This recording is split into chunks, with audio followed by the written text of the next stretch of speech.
This is the knockout artist, Chris Hero. And if you're looking for some true heel heat, you better listen to them boys.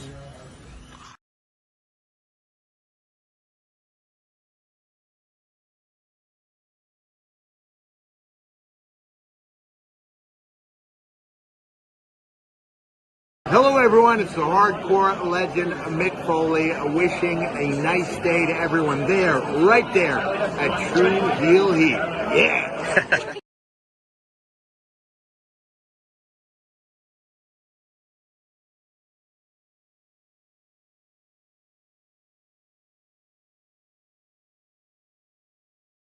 What's up, True Heel Heat? True Heel Heat. What's up? True Heel Heat. All hands on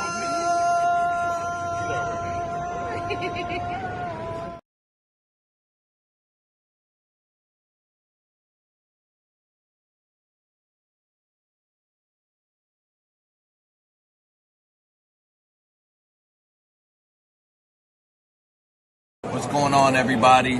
This is your former AEW World Heavyweight Champion. Once a champion, always a champion. Swerve Strickland. Whose house? Swerve's house. You're watching True Heel Heat podcast.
Hello. It is me, your True Hill Phenom SP3. We are live on the True Hill Heat YouTube, Facebook, and Twitch for AEWramble episode 175, the C2 feeling.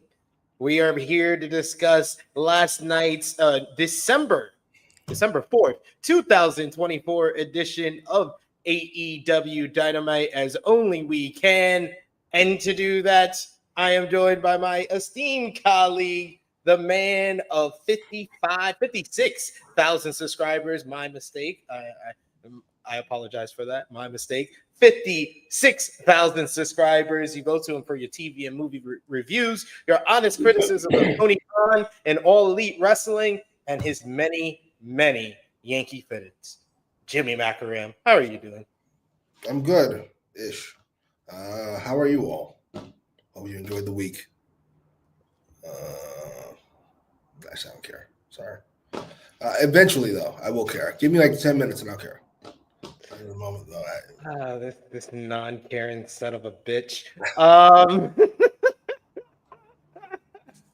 But yes, it's another edition of AEWramble, the best AEW Dynamite review in the land. We appreciate y'all if you're joining us live. Appreciate y'all if you're watching us on demand. Remember to show your appreciation back. The simplest way possible is dropping a thumbs up on this video. You can also share this video with all your wrestling fans, friends, and family on all your favorite social media platforms. If you're new to the True Heel Heat YouTube channel, hit that subscribe button, hit the bell to stay notified for all the great content here. We pretty much have content coming out every single day of the week, whether it's pre-recorded or a live stream like AEWramble. We are here to tell you all about what's going on in professional wrestling, the past, present, and possibly the future as well. But of course, if you're with us live, we appreciate that. Sound off in the live chat. We'll try to highlight as many of your comments as possible. But of course, if you're feeling generous, you want to give back to what we do here, you want to show your support to the True Heel Heat YouTube channel in the best way possible, you can send a super chat donation.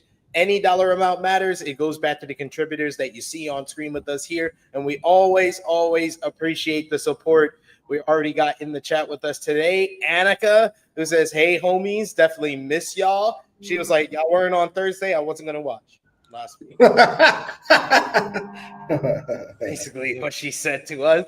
We got Eric Isaac who says, hey, THH fam, next week going to be big in the wrestling with AEW's Winter is Coming, WWE Saturday Night's Main Event, and TNA's Final Resolution in the ATL. All of those are like not A shows. What would you call them? I would call them, well, if TNA was on, if that was a television special, I would be like, these are all television specials. Yeah. I mean, I'm excited strong. I'll watch. I like the lineup for Winter is Coming. I like the matches that have already been announced for Saturday night's main event. I haven't heard too much about Final Resolution, but of course that will probably change on tonight's Impact. But though the AEW and WWE shows are going to be interesting to watch. Super house shows, yeah, yeah, like that. That's actually pretty good. That's actually pretty. I know. I actually call the Saudi shows super house shows. Yeah, they got that vibe too. Listen, it's a heavily promoted. I can't quite say stacked, but more stacked than usual TV show. I'm not gonna blow my load over this. Cody.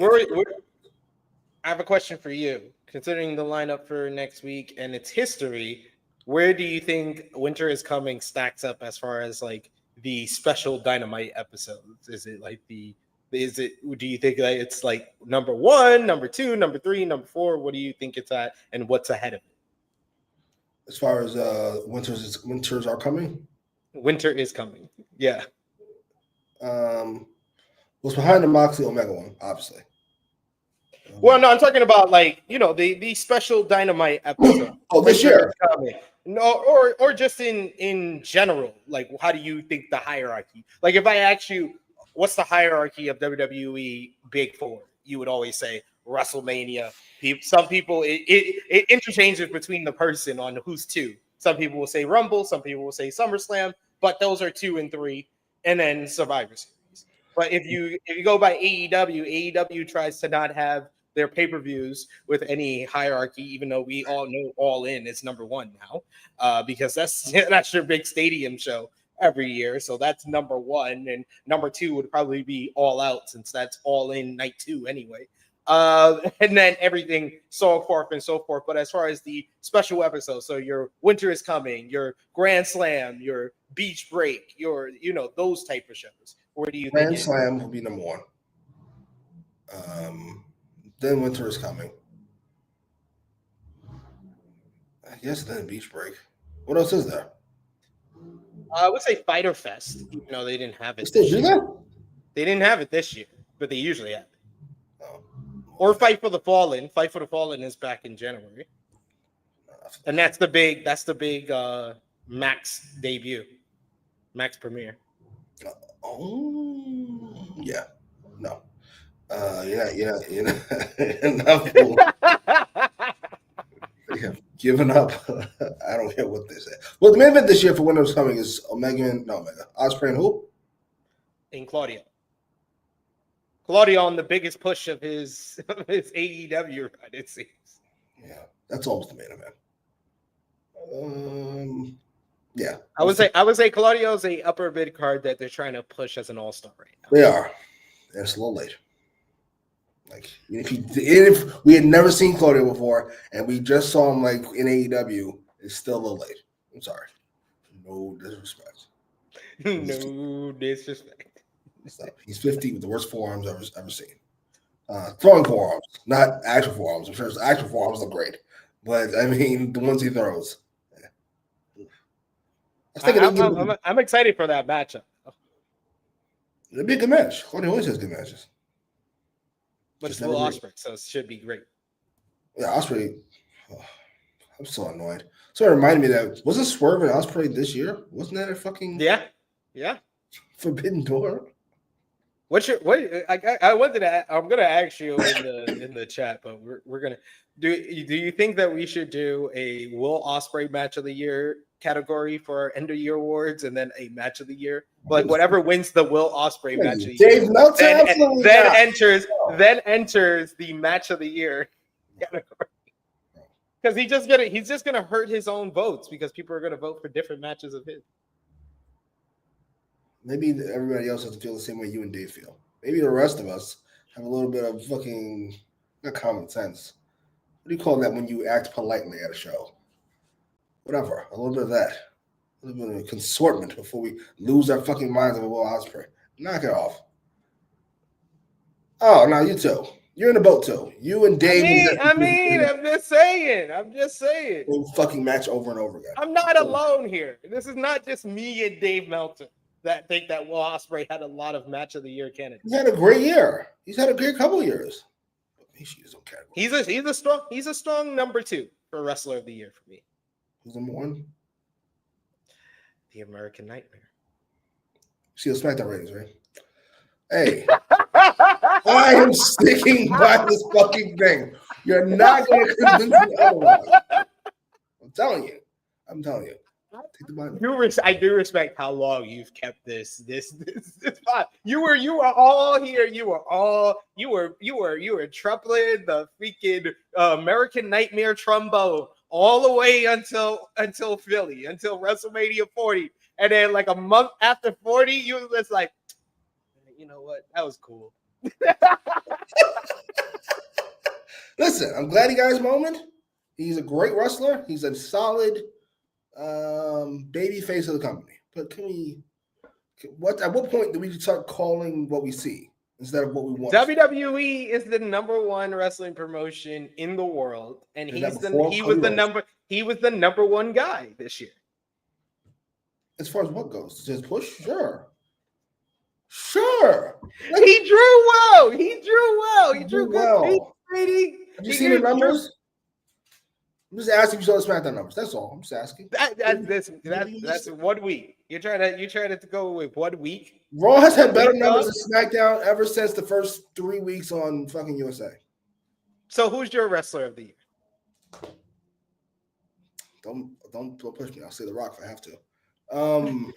Well, I mean, you still got time because we're still gathering the votes of the True Heel Heat panel for everyone watching. We're still getting the panel's votes, and whoever makes it out of that preliminary with all of us, all of the contributors on the channel, will be a part of the polls that we put out there for our Patreon backers, our members of the channel, and then eventually we will be with our subscribers. And of course, the year-end awards will either be at the end of December, the final True Heel Heat of 2024, or the beginning of 2025. Drew McIntyre. He's in my top 10. Top fucking 10. Timeout. He's in my top 10. Timeout. Had WWE's match of the year, arguably. Had the feud of the year, inarguably, with a man that was hurt for 6 fucking months. Had the fucking line of the year. I prayed for this to happen. Like, what does this nigga need to do? He's never getting any respect in this place. And was one of the highest draws on the highest rated show in the WWE. Because enough of you people. I'm not going to stop pretending that Raw doesn't draw 200,000 more people to SmackDown nights every single week. That this week it was 400,000. Knock it off. Let's see. What's the average for 2024? SmackDown average TV rating. Let's No, not average. They were fucking on Fox. USA holds the majority of this year. On Fox. Knock it off.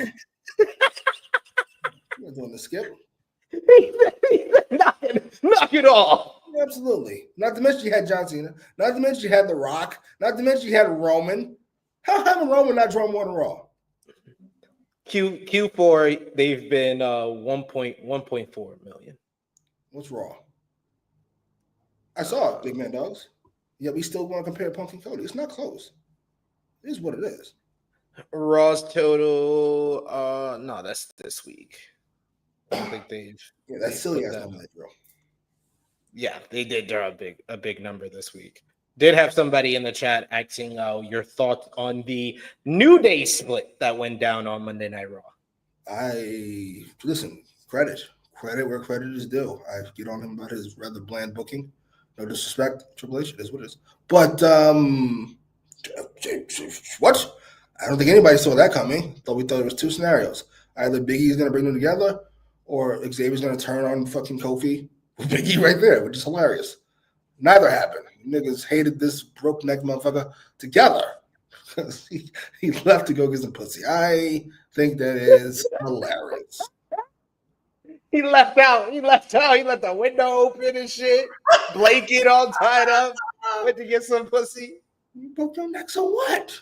Oh my god, this thing. That was one of the best segments of the year. That was fantastic. I loved it. Yeah, fantastic. Well done, everybody involved. I didn't see that coming. All right. So here's the better question. Better 2024 heel turn. Mariah May on time with Sonny Storm, or the New Day on Big E. Was it in the moment? Was that like shit? Yeah, that was pretty good. Those are my top two easily. I gotta go Mariah May. I'm sorry. I can't tell you how much I enjoyed that heel turn. I watched it like 7 times. It didn't go anywhere because Tony Khan stinks, but the actual turn was fucking amazing. I love that fucking heel turn. That was great. We got a couple of votes here for Osprey. We got Big Man Dogs, who calls him the American mid-carder. Y'all are ridiculous. This man has been number one in the number one promotion in professional wrestling, and y'all are trying to. What is he doing? Again, not what Triple H does for him. What is he doing? He's their number one merch mover. Congratulations. He sold $30 t-shirt. Good job. He draws good TV ratings for his segments, and he is also putting on great matches. So I don't see what else do you need? He's checks all the boxes for Wrestler of the Year in my opinion. Yeah. I couldn't give it to anyone in AEW because they've had a down year. So I think that Cody Rhodes is the best. Cody Rhodes is the best choice this year. Yeah, you know what? That's a great way to put it. Same reason as the belt. He is the best choice. Roman's not here. Rock's not here. Cena's not here. Punk and Drew and them on SmackDown on Raw. Cody's the best choice. I agree. He's just not the biggest draw. He's not the best wrestler, nor is he the best promo. He's just the best choice. I'm with you. Absolutely. That's ridiculous. He always gotta just shit on my man's Cody. That's ridiculous. Drew is putting on fucking Shakespeare, and you're telling me about fucking how much money Twilight did. I don't care. What the fuck? Thank you. 2 million people. When was the last time 2 million people were Raw? When The Rock was here? What the fuck? And you guys not appreciative? How about thank you? Power Driver Finisher's got it right. He's old, reliable for top guy, but not the face of the company. Yeah, I could see that. Absolutely. Triple H wrestler of the year for 2000. But if you're going to ask me who the face of the company is, this isn't really a question. No disrespect. It's The Rock. It's Roman Reigns. Yes. Who also draws shit numbers these days. What's going on? Cody's bringing him down. Get away from Cody, Roman. This is ridiculous. I'm not doing this. I'm not doing this with you, sir. Your Cody Rhodes slander is quite unbecoming. I look forward. He's done the best work of his reign last few weeks with the Owen stuff. I look forward to his Orton match at Mania. Yeah, what do you think about no Dwayne for Mania? The Rock's Legal Maniac, number one. Showed up, ruined Punk's main event just so you can have a moment where you put your fingers up. The fuck? Not even to build Mania.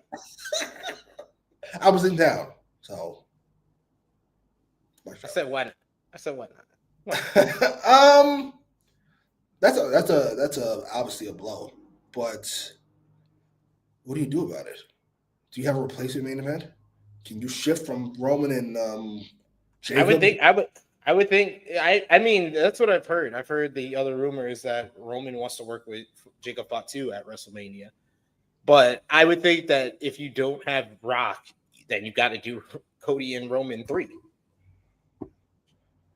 Yeah. Babyface versus babyface this time. That's a lot. 3 years in a row. That is a lot. That is a lot. So that's why I think they might do Cody, Randy, and then Roman and Jacob Fatu. But that is just like yeah, exactly. Neither one of those sound like the main event of WrestleMania. I'm sorry. I love Cody and Randy, but when I was up for it, y'all didn't want to do it. Y'all wanted to slow burn, and now I'm not up for it. Yeah, what about Cody and Punk or Roman and Punk? Roman and Punk. That sounds like a main event. Yeah, that's what I've heard. The other rumor is that Punk wants Roman at WrestleMania because Phil is smart, and he's like, it's the only way. It's the only way. Fuck Seth. This is the only way for me. I was about to say, as good as that Seth segment was with him and Punk, I don't take Seth at that level anymore. I'm kind of like Punk. I just don't see it. I'm like, you had the belt before, so I was interested. Like, grudge match? Not so much. Yeah. I kind of understand that. Where I'm just and I'm like, I thought honestly after that segment and watching Monday Night Raw, I'm like, I wouldn't be surprised if Punk or Seth beat Gunther for the World Heavyweight title because Gunther is like the 5th most important thing on the show. I'm kind of with you guys now. Listen, I love Gunther. Man, I've been shooting in the Gunther gym a lot longer than you, so it pains me to say that. But I think that Damian Priest feud maybe did more damage than it was supposed to because it made Priest. It really hurt. Like sleeping on it for a few days because I didn't say this on our Raw review this week, but I want to hear what you think. But sleeping it on a few days, that Dominic Mysterio match wasn't a good look because you would think in that matchup it was designed for Gunther to be the babyface, and Dominic Mysterio, the most hated heel in the company, got dirty Dom chance. You can't. I don't think Gunther can be a babyface. His style doesn't work as a babyface. At least not against somebody like Dom. I think you just take a step back. He had the title ring. He's a man eventer. He's just, I don't say damaged goods, but you might have lowered his ceiling. Where his ceiling is now fucking Triple H instead of Roman. Just, you know what I mean? You're always going to be a man eventer. You're always going to have a big match, but you're never going to be the Night 1 Mania main event anymore. Sorry. You get Goldberg instead of Cena. Sorry. It's a big match. Take it. Take it. Big Man Doug says, I don't even hate Cody like that. I feel bad for Cody because I don't see a war where Cody Rhodes versus Randy Orton closest night 2 of WrestleMania. Oh, listen, night 2 is out of the question. We only decide if it's night 1 or if he opened one of the nights. Sorry. That would be just a big. That would be him. I feel like he would come out like he did for the Rock segment this year. He would come out like that. Like live in a world with me. Live in a world. Ready? This is all I'm asking. You do like let's say you did Roman and Punk. Cody Orton would be night 1, right? What happened? If you did Roman and Punk, Cody and Orton would be night 1. Yeah. Now, if you did the Rock and Roman, and you did Punk and Seth for the world title, we have to have a conversation now about where Cody is. I'm sorry, we just do. Is he night 1? Is Punk and Seth night 1? It could happen. No disrespect. The ladies might come. We've got to respect the ladies. Like, sorry. Sorry. I'm sorry. Honestly, I think that this is another conversation we got to have in retrospect. Is that I think WWE did more damage than they thought with like the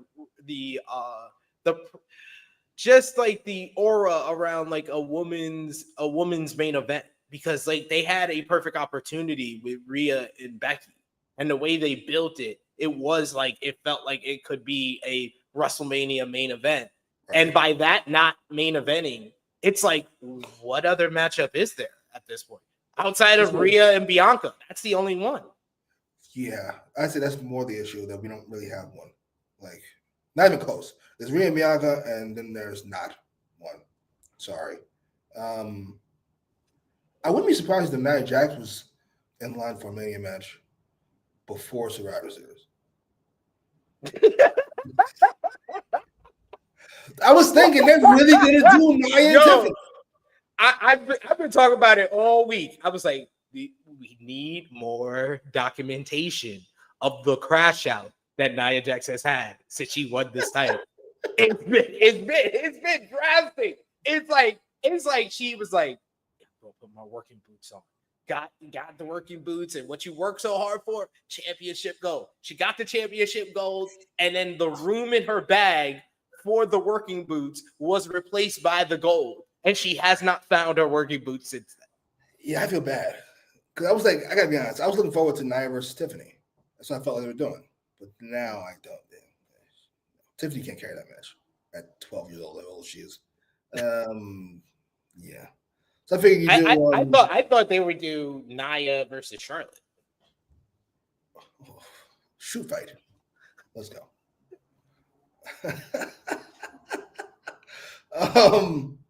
Yeah, I heard Becky might come back. That could be an interesting match. Not good, interesting one. I don't know. What, Becky and Nia? Yeah. Yeah, because of their history. They had to give me a match before. Yeah, I mean that is an idea. I would think that Becky and Tiffany would be more interesting. Yes, they had a good match before. This time at Mania, that'd be really fun. Do we think Jade and Bianca stay tag team through Mania? That's my guess. Yeah, especially if she's not injured, I think that they will stay tag. I think the fact that they still have the tag team titles is an indication that she's not injured. Yeah. Until they drop the tag team titles, I don't think she's injured. Where'd that come from? What? That Jade is actually hurt. I think Meltzer. To be fair though, Meltzer got one right, because he was the first one who said Rock was not planned. It was not in the plans, was not in the discussion for WrestleMania 41. I could have threw that up in the air. Rock, he's got things to do. But he stood 10 toes down, even though everybody was like, "Oh, I didn't hear that. I didn't hear that. I didn't hear that." Oh, fair enough. Fair enough. I'm just saying, Bayley fits so perfectly into the story. It's hard for me to believe that wasn't the plan. Yeah.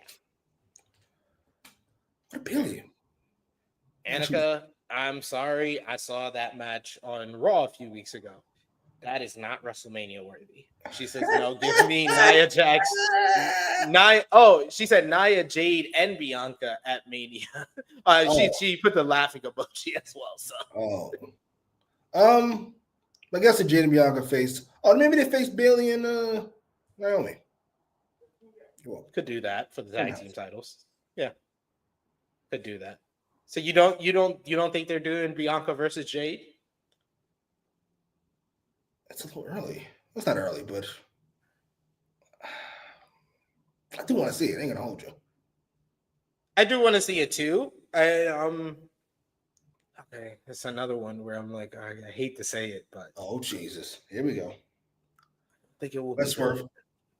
What? I don't think it will be good. I'm just saying, I don't think it will be good. They haven't given Jade like any type of reps in singles action, and for someone who we have basically seen her whole career from watching AEW to what she's done now in WWE. Like, I think all that time standing on the apron, yeah, it's going to present her as like, cleaning house, getting a hot tag, stuff like that. That makes her look good. But I think that the reps of having singles matches, she might show some rust and might kind of like, we saw it with Jey Uso earlier this year. Jey Uso was still trying to kind of get used to being a single star. And it took him until like probably like the 6th, 7th month of this year to kind of finally put it all together. And he eventually becomes Intercontinental Champion and is one of the most over guys in the entire company. But I think with Jade Cargill, she doesn't have a decade worth of experience like Jey Uso had. He had a decade worth of experience, but being in a tag team. Jade had 2 to 3 years of being on screen in a wrestling promotion, and then she's been put in a tag team for a year and not gotten the singles reps. So I don't know if it's going to be good if they give her like her first big singles matchup is against Bianca at WrestleMania. Usually I would agree. All that made sense. But we're putting her in the ring against Bianca. And there's anybody I trust to do anything amazing, it's fucking Bianca, who I assume will be the heel in the scenario, since she just murdered somebody. Yes, I would think that if they're doing that, you reveal that Bianca is the mystery attacker. Yes, she's a very dumb mystery attacker. You don't attack your tag team partner. Very dumb. It's terrible. That does not make any sense. But yeah, I trust Bray and Mercedes. No offense. In 2024, Bianca and nobody there should be in the same sentence. No disrespect. Knock it all the way off. And Bianca can tell Jade what to do. I don't think Mercedes can quite get away with telling Britt what to do. I'm not sure anybody can tell Britt what to do. No disrespect. I'm just guessing. We also got Annika here who says, it's how far can you stretch it? Because Rhea versus Bianca definitely cooled off. Yo, like I was kind of, I will say, I don't know if it's cooled off, but I was kind of taken aback by how lack of reaction they got whenever they interacted with each other heading into Survivor Series. I mean, I don't want to be rude. She's wearing this fucking thing on her face. I can't take Rhea really seriously, this thing on her face.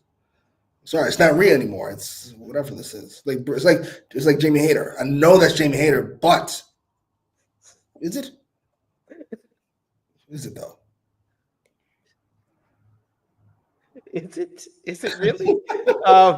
Let's talk about AEW Dynamite. Last night's episode took place from Fishers, Indiana. What did you think about the crowd last night for Dynamite? I must say, I thought this was the best crowd they've had for a Dynamite in at least a month. I mean, Jesus. All right. Sure. Let's go with that. I thought you were about to make some grand proclamation. Best crowd they've had in a month. All right. Sure. I wouldn't say a few months. No, I said at least a month. So I would say, honestly, I feel like it's a few months. It's the hottest crowd they've had. Like this abusive boyfriend that comes home and doesn't beat you up. You're like, that's the best night we've had in fucking front. Yeah, I would imagine. Congrats. They were fine. I hate you so much. They were all right. They were good enough. They weren't embarrassing like the last couple of weeks have been. Yes, indeed. AEW Dynamite comes on air. We get a nice video package highlighting the week 1 of the Continental Classic. I must say, I've been really liking the presentation of the Continental Classic. I don't know if you've seen, they do like an inside the Continental Classic video. It's like less than 10 minutes. It's with Matt Camp, who used to host WWE's The Bump. And they go over the different matches, that happen and the different matches coming up. And I love the note that they talked about Okada on this week's episode. They said Okada, anytime he's not won his first match in a round robin tournament with the G1, he's not won the tournament and hasn't even made the finals. So it was talking about how he went to a time limit draw with Daniel Garcia on Collision. So that was a nice little note there. And I like the video package highlighting the 4 undefeated stars who would be on the show today. What did you think about the opening video package here? I was going to say that 10-minute thing sounds like it's for the nerds. I know that calls those sickos, but come on, knock it off. But it was good. It's well done. Trying to get this tournament over. I'm really down in this tournament. I ain't gonna hold you. I don't know why. I think it's just the general vibes of AEW this year. But Commander replaces Juice. Like, Yeah, that they didn't even try to explain that shit. Like, at least put him in a 4-way with some bona fide stars in it, and he can randomly win it, and that will be the way to get him in instead of just announcing him. Where it's just like you just announced him because Juice was going to lose a lot, because this is another guy that's going to lose a lot. yeah, you know that's what it is. It's like, oh, it's because the other guy can lose a lot. Oh, right now. Yeah, I thought it was a solid open.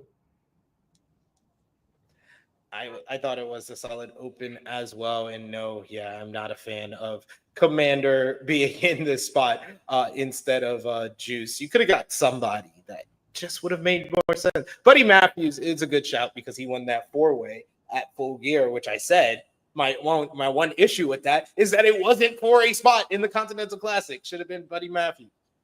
But let's talk about the opening matchup, which was from the Blue League, the two undefeated stars in the Blue League, Shelton Benjamin of the Hurt Syndicate going one-on-one with Kyle Fletcher of the Don Callis family. This one, the crowd was very vocal for this matchup early on. They did mention on commentary that Don Callis was there with them. He is on commentary, and he's not technically at ringside, so they found a loophole in the system. He joins Excalibur, Tony Schiavone, and Daddy Magic, Matt Menard. We get a slow start to the matchup. Benjamin used his power advantage for opening takedowns with the crowd really behind Benjamin here. Lots of "Let's go Shelton" and "Let's go" or Benjamin chants. We got a lot of these people did not like Kyle Fletcher as well. He was getting loud negative boos throughout the matchup. Fletcher had enough, and he went to work in the corner, but trash talked the crowd, allowing Benjamin to bolt out with a big clothesline, forcing Fletcher to go outside the ring. Lots of stalling early from Fletcher leads to the crowd chanting "Osprey's better" as Benjamin ultimately hit an overhead throw. We get Fletcher responded with a clothesline over the top rope, sending both men crashing down to ringside. We get a reset when we come back from break. We got a slugfest between the two men. The crowd's loudly supporting Shelton Benjamin. We get bouncing back and forth between the guardrails. Does Benjamin on Fletcher. He hits the side of the ring and the steps. Fletcher tries to charge, but Benjamin tries to charge, but Fletcher dodges it, and Benjamin hits the post. He breaks the count at the count of 9, but he slid into a massive lariat from Fletcher for a 2 count. Another forearm exchange, but both missed thrust kicks until Fletcher fired off a leg lariat and then a Michinoku driver for a near fall. Fletcher wanted a brain buster, but Benjamin responded with a spinning heel kick for another reset. We get Benjamin locked in a leg trap crossface on Fletcher, teasing a tap out, but Fletcher was able to manage to make it to the ropes, but the crowd bit on that false finish. Benjamin missed a charge, but he ate multiple thrust kicks, leading to Fletcher hitting a top rope elbow for 2. Fletcher wanted a charge of his own, but Benjamin hit a crazy-looking thrust kick that I thought Fletcher sold that perfectly. Then we get Suplex City with some great German suplexes by Shelton. He hits the step-up corner knee, but Fletcher rolls to the apron. He tries a sunset flip, but a float over. He then gets a schoolboy on Benjamin, and he grabs the ropes for leverage to get the 1, 2, 3, and another 3 points in the Blue League of the Continental Classic.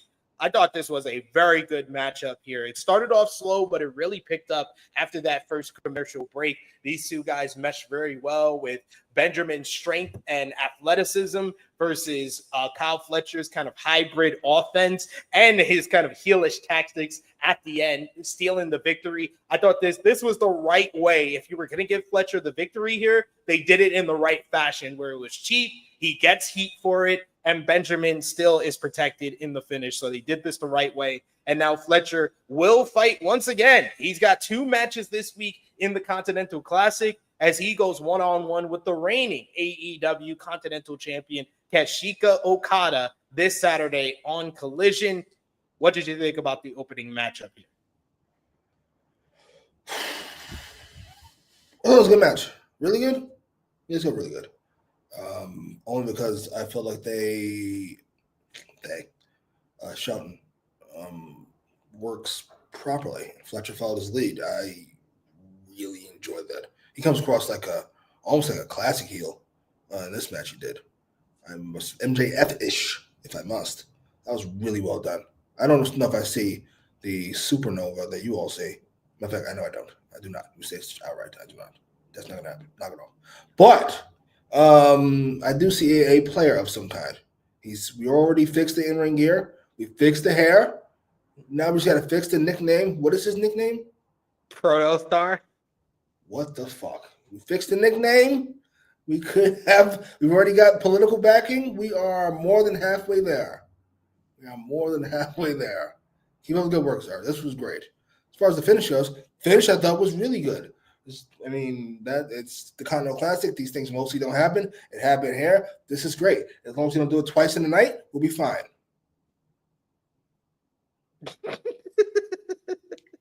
We got Big Man Dogs who says this show overall was proof that the crowd will actually respond if you have cool baby faces fighting heels with heat. That's very true. This crowd was great. Like it really showed me the people that are over with an AEW crowd. Like I was like, yeah, all three of them. No, I thought Fletcher and Shelton Benjamin were over with the show here. Yeah, absolutely. We got I Made Beats who says I ate it up. I enjoyed it. We also got Annika. What the fuck was that? Annika who says Kyle did his thing in this match, and the ring gear and the tats work. He just comes off like a sniveling, annoying heel. Like it's very much like the vibes he's spitting off is not just the clothes. The reason why I always reference 2004 Randy Orton is because he's got the vibes of that character as well. Yes. He needs to get fucked up. He needs the old man to fuck him up. like Mick Foley with Orton. He needs like an old staying one more year. He could have done one more year. Done a single match with Kyle Fletcher. Come on. Please. Oh man. But yes. We got Power Driver Finisher who agrees with Jimmy. We got Louisville who says Fletcher might be the first person good at wrestling that the AEW crowd boos. Because they actually did an actual storyline to get him the heat. Like it was well built out over like that from the beginning of September to Wrestle Dream.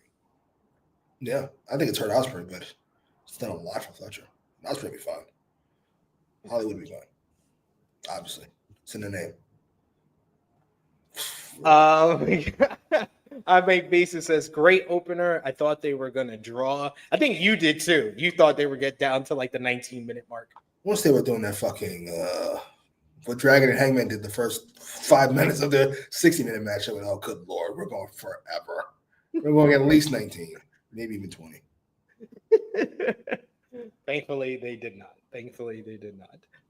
But yeah, I thought this was a strong way to open up the show and set the tone for the rest of the night. We did get Continental Classic match highlights from Collision last week with Will Ospreay defeating Juice Robinson, as well as the announcement from Tony Khan about Juice being replaced due to injury by Commander. They also showed highlights of the Kyle Fletcher picking up the win over Beast Mortos and the 20-minute time limit draw between TNT champion Daniel Garcia and Continental champion Kazuchika Okada. Fucking Commander. Can't be anything good. Jesus Christ. I was like, how you mess this up, man? How you mess this up? I will say this tournament does lack stars. That was your issue when we did our preview, and it's still an issue 2 weeks in. Yeah, pretty fucking bad. We then get Hook, who makes his way down to the ring with a mic in hand. He calls out Nick Wayne, who challenged Hook to a match at the Hammerstein Ballroom on Collision. Hook said that he wants Christian Cage instead at that show, and he calls out Nick Wayne to come out there right here, right now. The Patriarchy's music hits as Christian Cage comes out with Mother Wayne.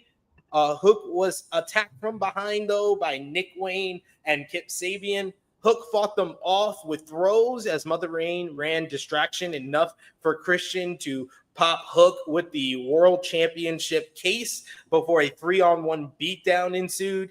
Sabian and Nick grabbed steel chairs from under the ring, and they did a concerto to Hook's wrist, breaking his hand before they even get to Hammerstein Ballroom. The patriarchy stood tall as no security, referees, doctors, or wrestlers attempted to make the save or even check on Hook. After all of this happened, I was like, what the fuck happened to Hook and all of his friends? He was friends with Orange Cassidy. He was friends with Danhausen. He was friends with all these dorks, and none of them come out to help him. Ain't that a bitch? That's He was like a conglomeration cousin. Conglomeration couldn't come out to help him. Yeah, it was an interesting choice. I totally forgot this was a thing. They dropped it for like 2 weeks. Thank you. I'm not bugging. I forgot this was a thing. And first of all, Hook's not good enough to be dropping anything. No disrespect. He's not hot enough. You gotta keep it consistent. Even if it's a backstage segment or a pre-tape, you gotta have something every week. Yeah, and I'm with Annika. Oh, my power driver finishes too. What is Christian still doing here? Like, no disrespect. Christian, is anyone with the world title shot? Was he just involved with Hangman and Moxie and them? Now we're doing a Hook thing? Unless Hook is joining this group. This is a waste of his time. Yeah. If he doesn't join the group, then this was a waste. This was just something to keep spinning his wheels until probably 2025 when he leaves this company. Oh, you think he's leaving? I think that's the best choice for him. He ain't getting no better with stuff like this, like random stuff that they dropped for 2 weeks and then decide to bring it back with someone. And I agree with you. I agree with Annika in the chat. Like Annika says, look, Christian is too good for this. Let him be a part of the clusterfest with Moxley and move on from Hook. Like, I get that they're trying to wrap this up, and maybe it's wrapped up by Hammerstein Ballroom. You give him a win over a Nick Wayne and then call the feud over after that. That's all fine and dandy, but if you see a future in Hook, you need to do better than this. Seriously. I don't think they do. Or at least if they do, all of their love for him is superfluous. He's got a signal. He's got a cool entrance. Like, what about his career? Should do something about that. Chuck Berry says Hook falls again to another case of dumb babyface syndrome. We do need to have a conversation. Hook is up there. Hook is up there as far as dumb baby faces. Between the learning tree angle and then this? This is all he's been doing all year. All year. That's all this man has been doing. I forgot what was asking about what's his face? Fucking Dolph Ziggler's brother. Ryan Nemeth, yes, with the allegations towards AEW and CM Punk. What do you want? No offense. No offense to what's his name again? You just told me. What is it? Ryan Nemeth.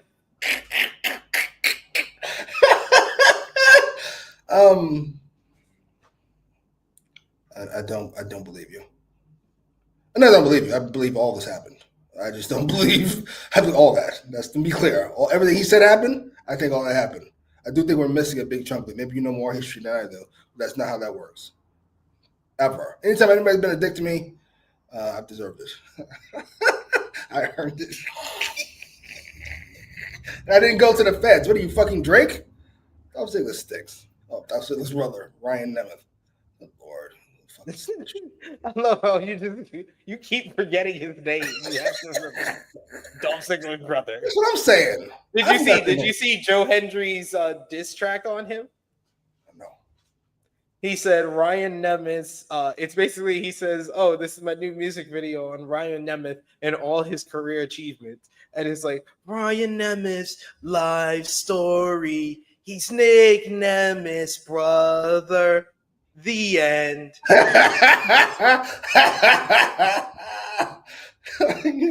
offense. I don't have time to bully you. I don't even know your name. And I think you got fired because you weren't that good. That's why you got fired. I don't think it was anything to do with your issues with CM Punk. And how many of y'all have been scapegoats? There can only be one scapegoat. Everyone can't be a scapegoat, Ryan Nemeth. I was just reading I was reading all the things that happened, and then they told me to go out there and shit on the CM Punk. I'm like, sounds like niggas is trying to get you up out of here. That's what it sounds like. We got a new member to the channel. Thank you so much, Chuck J. I can't believe this is the show you decided to become a member, but we appreciate it. We appreciate it. We've been on air for 51 minutes and we've talked about like one match. This is very true. Welcome. But thank you, Chuck J. Welcome to the party. Yes, become a member. Hit the join button. $1 a month in chat perks. Plus, you get exclusive content and much, much more. So thank you so much for supporting us. We got next up. We'll go backstage to Renee Paquette, who is backstage with TBS champion Mercedes Moné, who had to get off her signature line before Renee asked her any questions. She says, Fishers, Indiana, say hello to your CEO. And then Renee asked her about Camille being attacked last week on Rampage. Moné said that she doesn't care about Camille anymore. She quit her job and instead wants to talk about Anna Jay sticking her nose where it doesn't belong. So she'll be watching her match with Penelope Ford tonight. Moné said her go home line, and then that ended the segment.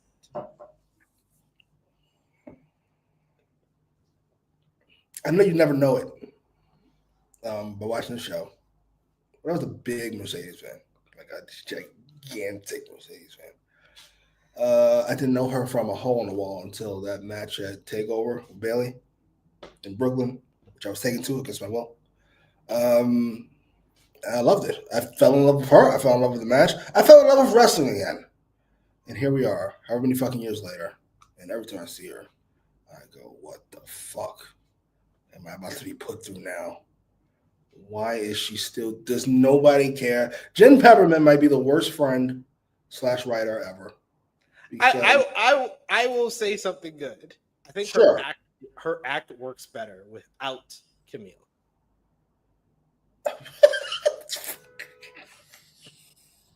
Okay, sure. Let's go with that. She still can't act. The character's still stale. It's a fucking relic from 1995. This is terrible. I can't believe we're still here. And this is the better of the two segments of the night. What the fuck are we doing? Good Lord.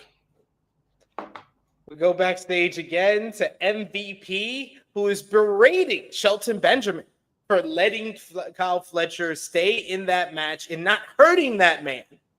He told Benjamin he loves him, but he's disappointed in the show. Lashley and MVP, he calls on Lashley to walk with him. Lashley gives a long stare to Shelton, like, get better. Benjamin is standing there dejected when a production assistant walks by him, and he just grabs him and launches this young man into the garage door, starts stomping the hell out of him. Security comes in to pull Benjamin off of him, but in comes Lashley and MVP to beat up the security. The Hurt Syndicate just hurt people, and MVP says, that's more like it. That is what they do. I love this segment. This segment was over the top, but it was perfect for this faction. Same. I enjoyed all this. I hope we don't continue to ignore that we beat up white people. Can somebody acknowledge this? I like the idea. I hate we don't acknowledge this. We hurt white people. We hurt white people. Like, it happens. Come on, man. Somebody's gotta die. We hurt people. We hurt people. Somebody's gotta die. Christopher Kidd says, we hurt people. We hurt people. sorry. I want to go to a show just to chant that. We got Annika who says they got to go for the Don Callis family, right? They got to run Benjamin and Fletcher back. I don't know what their goal is. I mean, MJF's MVP last week said it was to win championships and then use his leverage, which I like as a concept. So what the fuck's Lashley doing? Aren't there two of you? Hurting people. So you hurt people. You want championships? What are we doing? I need you. They said they hurt people and they're here to collect championships and use that leverage. He's doing the hurt people part. So Benjamin is a championship. Lashley's the hurt people. That's this mega group of 3 people. Somebody's gotta die. I love that theme song. That theme song is about. Christopher Kidd says Takeshita versus Bobby Lashley. Give me that. No. I'll probably be Bobby Lashley's best match of his career. Certainly. I don't need you. Takeshita taking the loss. You don't have to. Also true. Then we had the Dynamite Dozen Battle Royal, the highly anticipated match. The Dynamite Dozen Battle Royal was different this year. It was still over the top rope eliminations, but instead of one winner of the Battle Royal, we're going to have 2 winners with the last 2 remaining facing each other next week at Winter is Coming. Huh? That wasn't always the thing? That was the thing with the first time they did it. Since then, they've done the Dynamite Dozen Battle Royal to set up who's going to face MJF for the Diamond Ring. But now they added an extra step of the final 2 face each other, and then that winner faces MJF at World's End. So usually the Dynamite Dozen matchup for the ring would be at Winter is Coming. So they added the extra step to get us to the paper. Fair enough. Lord, could they be any fucking more transparent?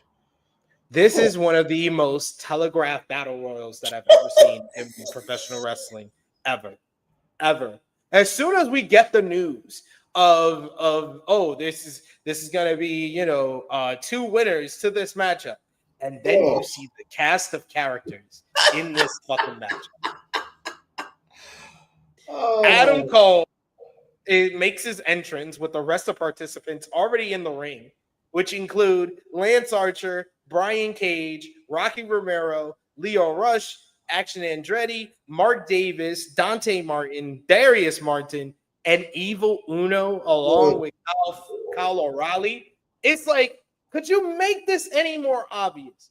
There was a little bit of a development in this matchup, as you had Leo Rush and Action Andretti. They came out in different gear from Top Flight that looked like a tag team themselves. And it looked like they were going to help Top Flight with an elimination against the big bad monsters of Brian Cage and Lance Archer. But instead, they kick Top Flight out and eliminate them, a betrayal of sorts.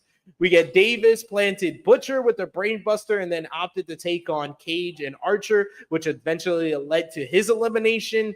We get Rocky Romero and Kyle O'Reilly. They work together to eliminate Leo Rush and Action Andretti. We get Evil Uno was eliminated first. It comes down to Cole, O'Reilly, Archer, and Cage. And the former Undisputed Era members basically get the better of the monsters. They kick them out, and they are the final 2 remaining. They will face next week at Winter is Coming to face MJF for the Dynamite Diamond Ring at World's End on December 28th.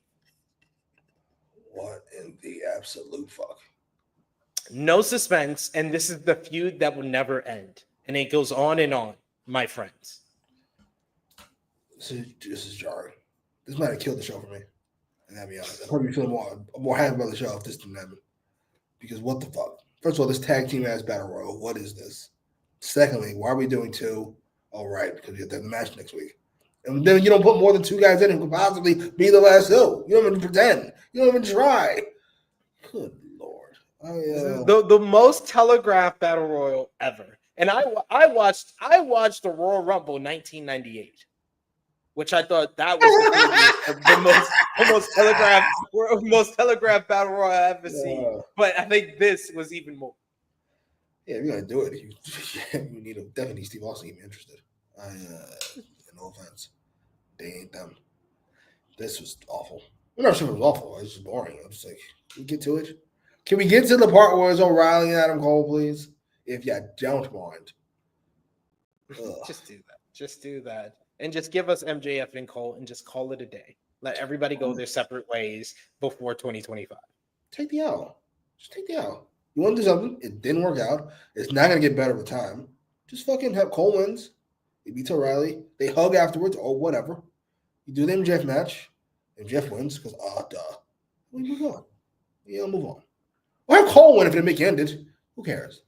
Yeah, whoever needs to win to end this shit, just do that. Please. Will Chisholm says this bland white boy storyline. I mean, to be fair, the New Day is going on the other channel. Yeah. Which is a better brotherhood being broken up storyline. So I just want to say, maybe it's the talent. But you would imagine Adam Cole's better talking than Kofi and Xavier. Doesn't matter. Doesn't matter. Nobody cares. Nobody cares. You had to make them care first, and they didn't do that. But we get a vignette is shown for Julia Hart, and we finally get an explanation on why she's been targeting Jamie Hayter. She says that Jamie Hayter, she's always had her eye on her, but she had to have the time of her life, the biggest moment of her career, returning in her home country at All In at Wembley Stadium. But now it's time for Julia Hart to make her return, and Hayter should watch it all on her back as the house always wins. This was really well done. I've been really enjoying the Julia Hart vignettes, but I thought this was the best one because we got to hear from her and hear an explanation before she gets back on AEW TV. So I thought that this was really well done. And then later in the show, we went backstage and we heard from Jamie Hayter with a response. And I thought that this was like the most time that they've given Jamie Hayter to talk on Dynamite in quite some time. She says that she came back and she heard what Julia Hart had to say. Julia Hart's mind games doesn't work for her. She's more of a face-to-face or fist-to-face kind of guy. Hayter said everyone and their mothers were pissed about her return at Wembley and doesn't know why Julia cares. Hayter came back to right wrongs and settle scores, something that Hart has nothing to do with. The International Women's Cup means a lot to Jamie Hayter, who is determined to take it all the way. You can't fight what you can't see. So when Hart decides to make her comeback, the last thing she'll see is looking up at Jamie Hayter, which, I mean, I don't know who would complain about that. But I thought this was a really good promo by Jamie Hayter, and like I said, the best Julia Hart vignette. So good development in this kind of setup for this rivalry. What did you think? Well done, vignette. All the Julia Hart stuff's been really good, if not making the most sense in the goddamn world. Jamie Hayter was great. She's a better promo than I thought originally. Not quite Willow, but she's been better since she came back. Like, I can see her. She holds her own. However, she's mad that she got to come back in her home country. No, she said everyone is mad. No, I'm talking about what Julia said. Oh, well, yeah. It's the pre-show. Well, what? I did think that too. I'm not gonna front. I can't front that I didn't think that too. I was like, wasn't that big? I mean... All right. How bad does that look, by the way? That she had to be on the pre-show because Britain and on the main show. Like, what? What? Ugh, whatever. Poor Brit. Brit's off TV again. What the fuck? I hope she's okay, by the way, because we would have made this joke last time. Been like, oh, make fun of this lady having seizures. But you asshole. Good Lord. What the fuck? All right, sure. Yeah. Jamie Hayter, Julia Hart. Anything we have to do to keep Jamie away from the belt, I guess. Good fucking Lord. Everything in their power to not have Jamie Hayter get near this title. Or unless they're waiting for like to do Jamie Hayter and Timeless Toni Storm, which is one of like what? Like there must be a reason why they don't want her near Mariah May as champion. He's dumb. It works for me usually. It's usually accurate. Fair enough. We go backstage to the Acclaimed Daddy and Daddy Ass as Renee Paquette walks up, and Daddy Ass and Bowens are looking incredibly annoyed. Billy Gunn said that MVP is so in Caster's head right now that he can't think straight. Gunn puts over Caster, saying that he's the best wrestler alive, but is going about this all wrong. Caster said that that's wrong. As Bowen said that Daddy Ass told Bowens to talk some sense into his partner, but Bowens instead says if he thinks that he's the best wrestler alive, why doesn't he go out there and prove it? And Caster takes that as support. So he thanks him and wants their hands in to support him, but no one does it. So he says, 1, 2, best wrestler alive, and walks off as he struts out of the camera shot, leaving Gunn and Bowens just baffled at how delusional Caster has become. I was like, this might have been the best Max Caster segment in a year. In at least a year. He came off so well as a delusional heel. It was very much 09 Miz. 09 Miz-like in its delivery. It was great. He was fucking fantastic. Listen, I know you're the best wrestler alive. Thank you. It's like, this guy is so hilarious.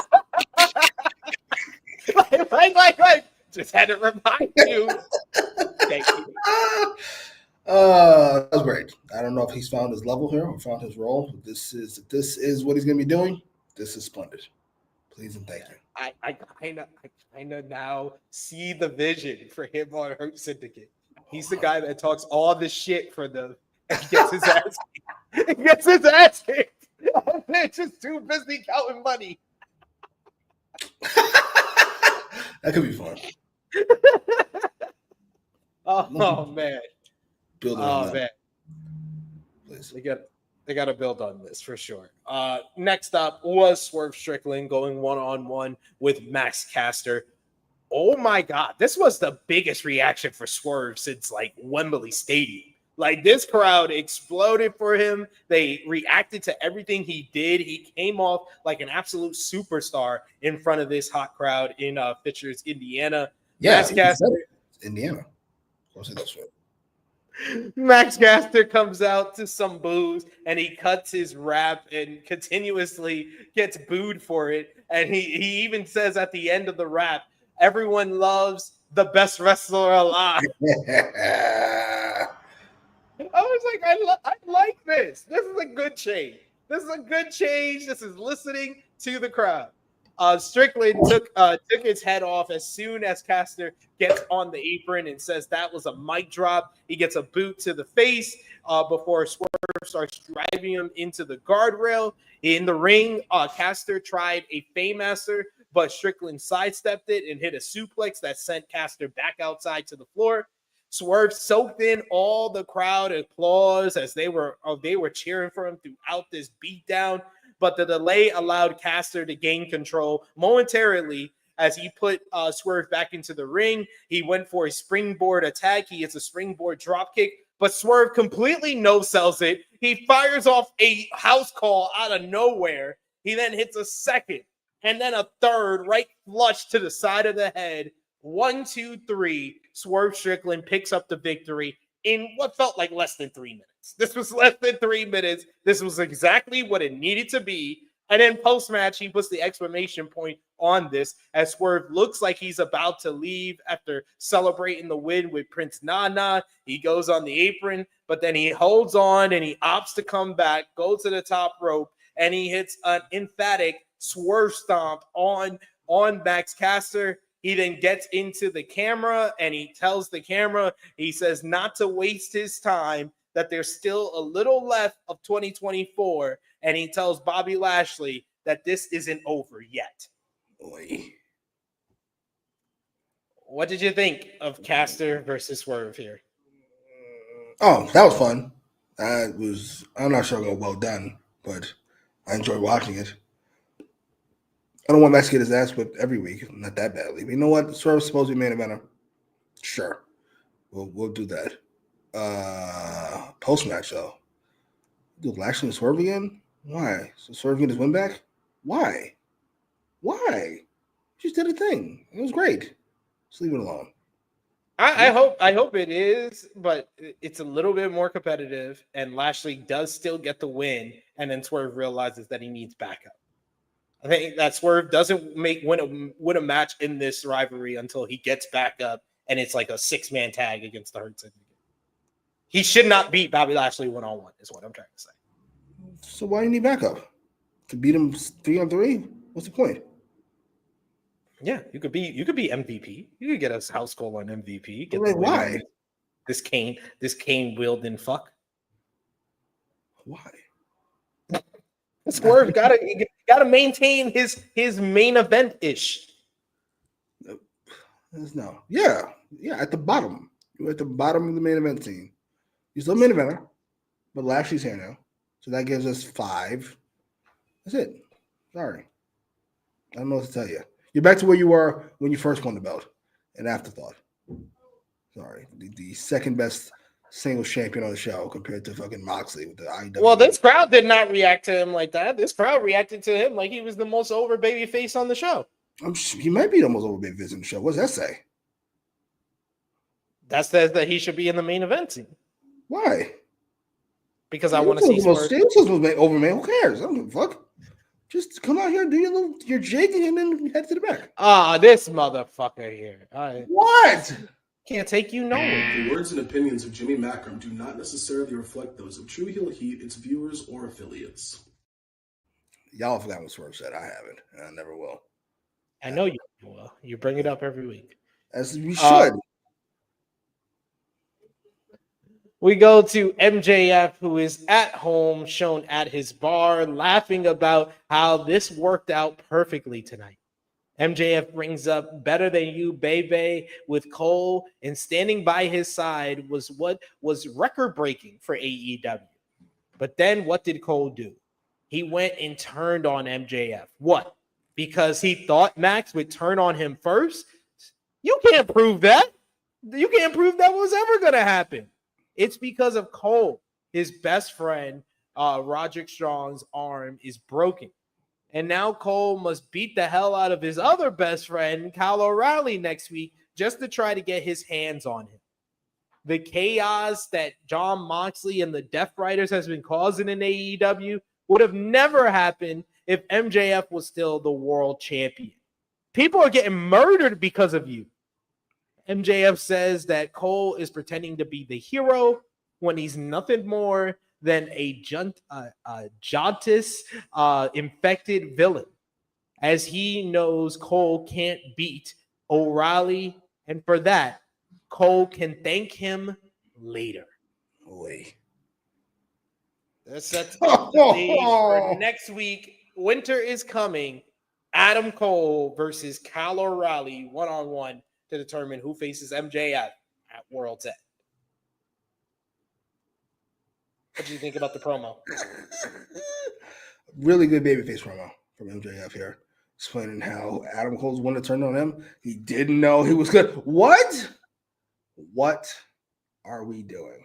I swear to God. Anytime I think we can't make this feud worse, we somehow do. I thought we had established that MJF is the heel and he's already struggling to stay a heel, so we should do everything in our power to keep it that way. And Adam Cole, I was going to say, struggling to be a babyface, but he's not struggling, it's just not happening. We should do our best to keep that going, and we do the exact fucking opposite. Have MJF point out that this motherfucker is silly, and he turned on me for no good reason. After teaming with me, knowing who I was, he turned on me thinking I might do something that I might. I'm just sitting here, and I'm just like, you know what, MJF? You make some valid points. Shocking. What are we doing? Please end this feud. I don't ask so much. Please and thank you. Just end this feud before we do too much damage. Big Man Dog says this is the hard times babyface promo of our generation. It's what the fuck? I'm so sad. We got I Make Beast who says, well, was that the first disclaimer? That took a while. He's been good. He's been good the last couple of weeks. Yeah. Why wouldn't I be? It's been a good show. Swerve came out. I got to remind you all that he's a coon, and you all seem to have forgotten, or you give him a pass. Either way, I don't accept it. Never. Never ever. We got Kate in the chat. Good to see you, Kate. Thanks for showing up in the chat. Good to see you. See you later. She says, Jimmy, go easy on SP3. He's going to have to deal with my talking about Jericho versus Cardona later. What did you think about that? I did message you last night when that was revealed. Matt Cardona challenging Chris Jericho at Hammerstein Ballroom for the Ring of Honor World Championship. I thought that was very interesting, considering we don't really want to work with GCW and them. I guess he's an independent contractor now. That's how it works. Oh, I got you. Okay. I'm with you. Yeah, that's how life is. Big bank takes little bank. We can do what we want. AEW to whoever isn't there to be, and WWE can do what they want to anybody else. That's how business works. I do feel bad for GCW. I do. But hey. I'm hoping that this means that I think it was Worked Wrestling who comment under one of the photos of Cardona saying that the fences have been mended. So I'm hoping that Ricky Starks at least gets to show up at the Hammerstein show in January. Okay. I'm hoping. What boy you want to? But no. That's how that works. That's you know, the hustle. That's like taking something and then you surrender a little bit back so you seem like a nice guy, but you really took what you wanted. So, for example, we make a big deal of this fucking insults. So we fuck Ricky, we take him out of this thing, then we make up and we'll give them fucking Commander or whoever. And we'll pretend like, hey, Commander. We're good. It's all good. You know what? Fence is mended. It's all good. I love how this is going to need to be a new running joke. That every time AEW does something wrong, like the whole thing with Kevin Kelly and the Tate twins, just send them Commander. It'll be all right. Who is Effie, by the way? Like, what is his job title? He's a wrestler. What the fuck? Why are we taking? Are you serious? This is insanity. That's what I said. I was like, he is not an owner. GCW sometimes will allow some of the wrestlers to book their own show or promote their own show. And Effie promotes Effie's Big Gay Brunch or whatever. I think that's the event that he runs every WrestleMania weekend. And he's going to be doing another one in Las Vegas. But like they are not like a part of management or anything like that. That's why Brett Lauderdale came out the day that they pulled Ricky and was like, what Effie said is Effie's thoughts and opinion. That has nothing to do with me. Imagine pulling fucking Jordan Grace from all the fucking NXT shows because Moose fucking said something. Are you fucking serious? It's insanity. Whatever. Fuck it. Insane. We get up next. Switchblade, Jay White going one-on-one with Pac, who has Wheeler Yuta in his corner. This one was a first time ever meeting, which surprised me because I thought, I remember them feuding, but that was more for the Trios Championships. Was that earlier this year or was that last year? I forget. All these years blended together, but I think it was this year. The bell sounds and Yuta tries to run distraction immediately, but White had it scouted and sidestepped Pac. He started fighting him off with some hard chops. Jay White liked the shit out of Pac. Either Pac is very, very white now and hasn't been working on his tan, or Jay White had some of the hardest chops that Pac has ever faced because his chest was beat red. Pac bailed outside as Yuta tried to help him and regroup, but Pac shoved him away. White fired off some snap jabs back inside and hit a high cross body drop for a 2. Pac backed White into the ropes and tried a clean break, but White launched him over the top with an exploder. Front suplex on the apron by White, but Yuta tripped him up, allowing Pac to gain control, sending White crashing into the barricade to get the control before we go to commercial break. Back from break, we get Pac working over Jay, hitting him with some nice little kicks. He ran into a suplex into the turnbuckles from Jay White and some more loud chops and jabs fired off by the Switchblade as Pac was spiked. Yo, this sell to the DDT was one of the best ever. When Jay White hits Pac with this DDT, Pac does the fucking RVD headstand and then fucking melts. His legs like bend back His whole body contorts on this DDT. What a sell it was. Only got a 2 count. Pac rolled outside as Switchblade sidestepped the referee to dish out more punishment. Pac fought off a Uranagi with a snap, bounce back German suplex in the ring. He went to swing for the fences, only for White to hit a Uranagi into a double down. White charged into the corner, but he ate a big boot from Pac. Pac tried for a shooting star press, but Switchblade was able to move out the way. Both started trading counters until White spiked Pac with the sleeper suplex on his second attempt, landing Pac right on his head. White wanted the Blade Runner, but Pac was able to leap up into a brutalizer. White almost collapsed, but he finally got to his feet. At this point, his mouth was beet red himself as he was bleeding from the lip. He finally got his way over to the ropes. He collapsed, and gets his hand on the rope to get the break. With the referee admonishing Pac for letting the submission go late, Yuta pulled White to the floor and hits up a psycho knee. He then finally rolls White back into the ring. Pac thinks that he has this all wrapped up when Switchblade hits him with the Blade Runner out of nowhere. 1, 2, 3. Jay White gets the victory, getting the win over Pac in what I thought was a great match. The crowd really got into things in the final 5 minutes, especially after the brutalizer break. Switchblade post-match, Yuta tries to attack him, but White is able to hit him with the Blade Runner as well. Finally, End it. It's over. Great. Finally, Marina Shafir appears, and she goes face-to-face with Jay White. I love how commentary at this point was telling him to drop her with the fucking Blade Runner. This allows Jon Moxley to attack Jay White from behind, pouncing him with punches. He hits the paradigm shift on White. Moxley and Marina Shafir and the rest of the crew were about to leave when the music of Hangman Adam Page hits. He comes out. He gets a huge pop from this crowd as well. He stares down. It's like a big fucking duel between Hangman and Moxley, staring down with one another, trying to see who's going to pull out their gun first. Moxley was about to square up when a cameraman attacked Moxley from behind. He pushes another cameraman out the way. He wraps a cable cord around his neck. Marina Shafir comes up behind the cameraman and pulls off his hoodie to reveal that it's Orange Cassidy, returning for the first time since Full Gear. Shafir is freaking wrestling with Orange Cassidy, who eventually dumps her over the guardrail. Hangman starts brawling with Moxley in the ring. Yuta and Pac get Hangman off of Moxley and beat him down to the floor. But this allows Orange Cassidy to come in with orange punches to Yuta and to Pac. This leaves Moxley all alone with Switchblade, Orange Cassidy, and then finally Hangman Adam Page on the apron hits a buckshot lariat on the AEW World Champion, as it seems that we have unlikely allies in this fight against Jon Moxley and the Death Riders, as Moxley bails, leaving the ring to Hangman, OC, and Switchblade.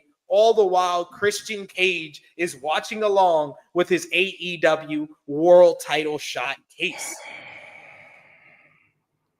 This sets the stage for next week on Winter is Coming. It's going to be a big tag team matchup as Pac and Jon Moxley of the Death Riders will verse Orange Cassidy and Switchblade Jay White.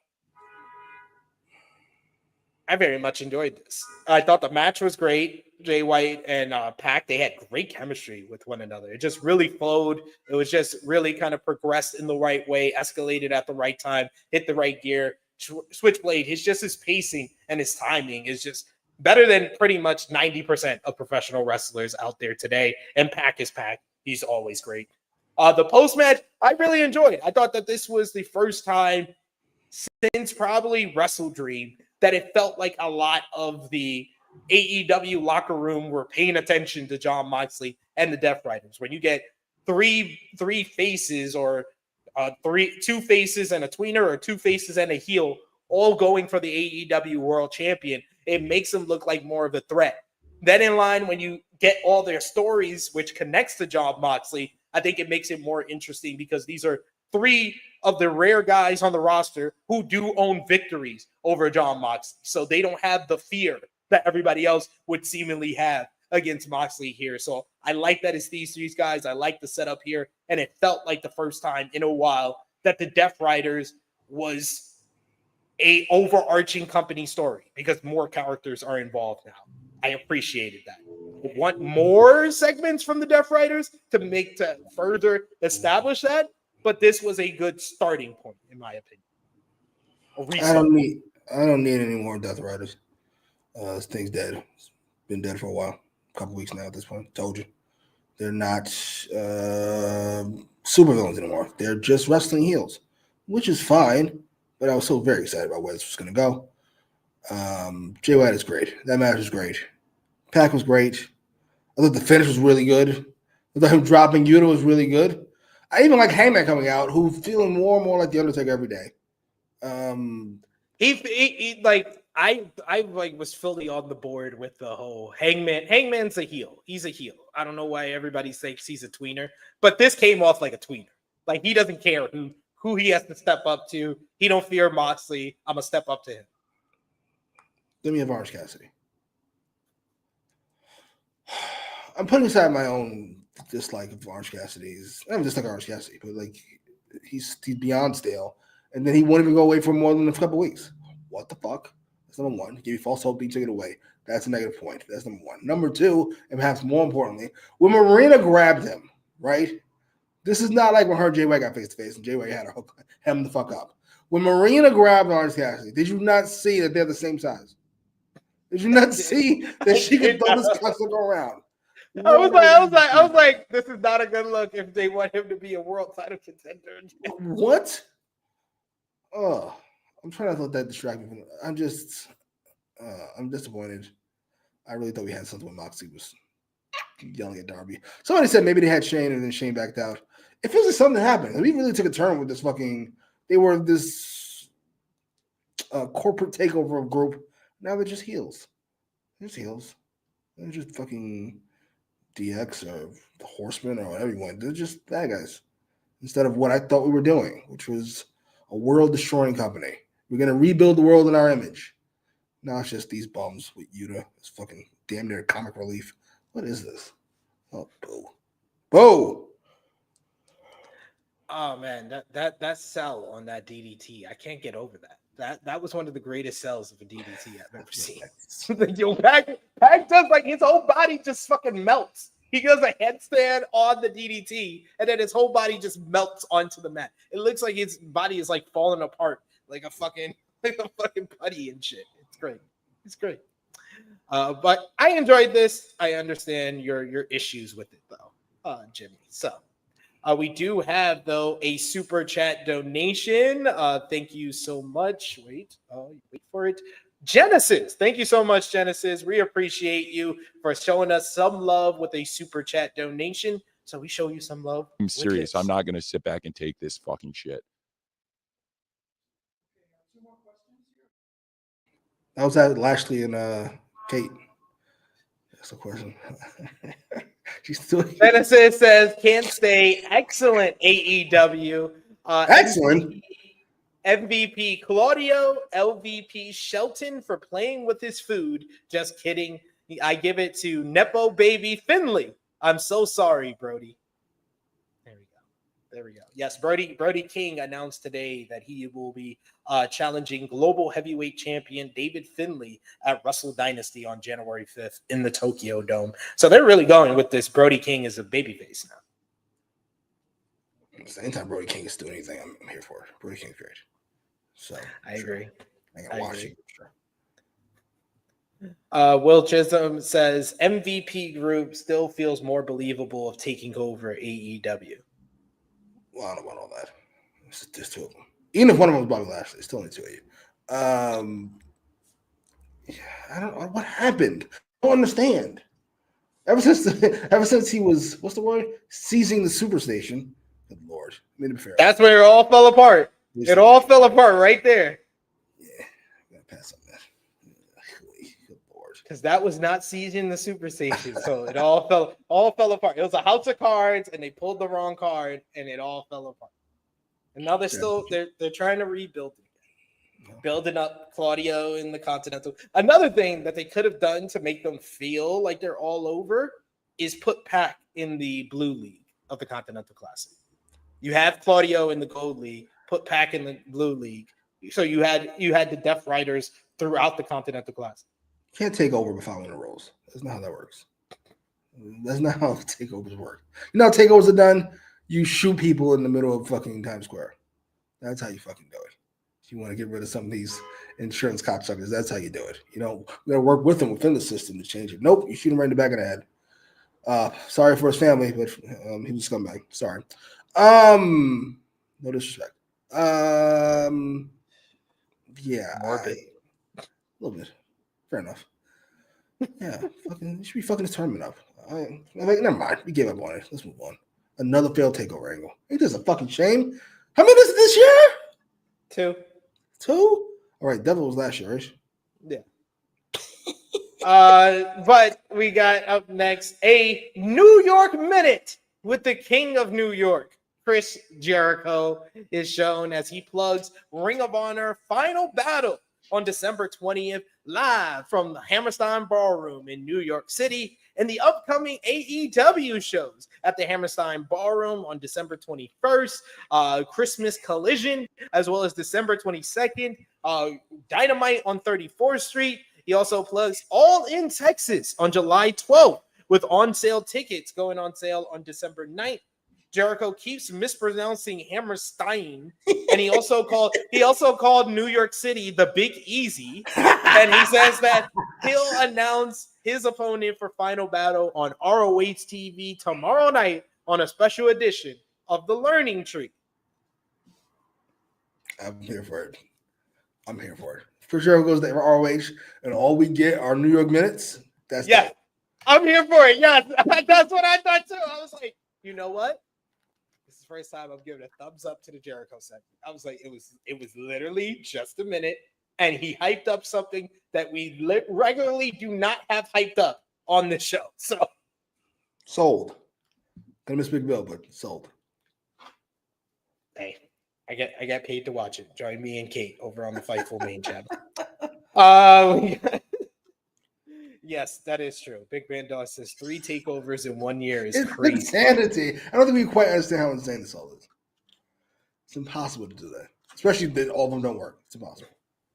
I can't say his last one didn't work. He just dropped it.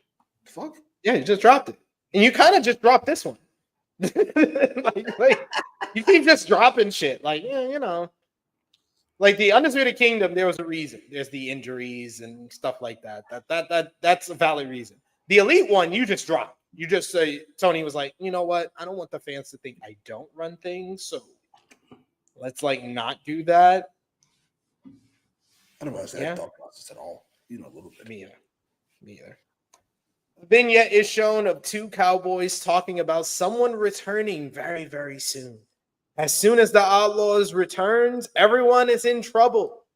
One of them put up a wanted sign and says that man is the most wanted. And it was revealed to be Bandito. He will finally be making his return to All Elite Wrestling after his last match over a year ago. So glad to hear that Bandito is on his way back. And I like the creativity with the little vignette to hype up, because we rarely get vignettes around here. So whenever they try it, I'm here for the effort. What did you think? Sure. Was it corny? Absolutely. You know what? Sure. It's fine. He'll come in and he'll actually, I'm not entirely sure what he'll do. We just had Hobbs come back and do nothing. I'm not entirely sure what Bandito is going to do. Good Lord.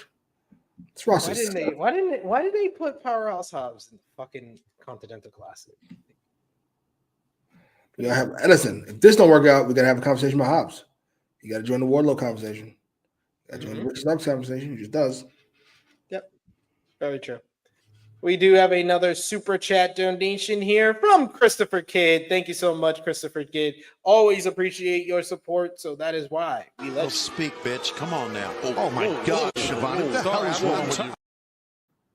That stinks. Shivani's amazing.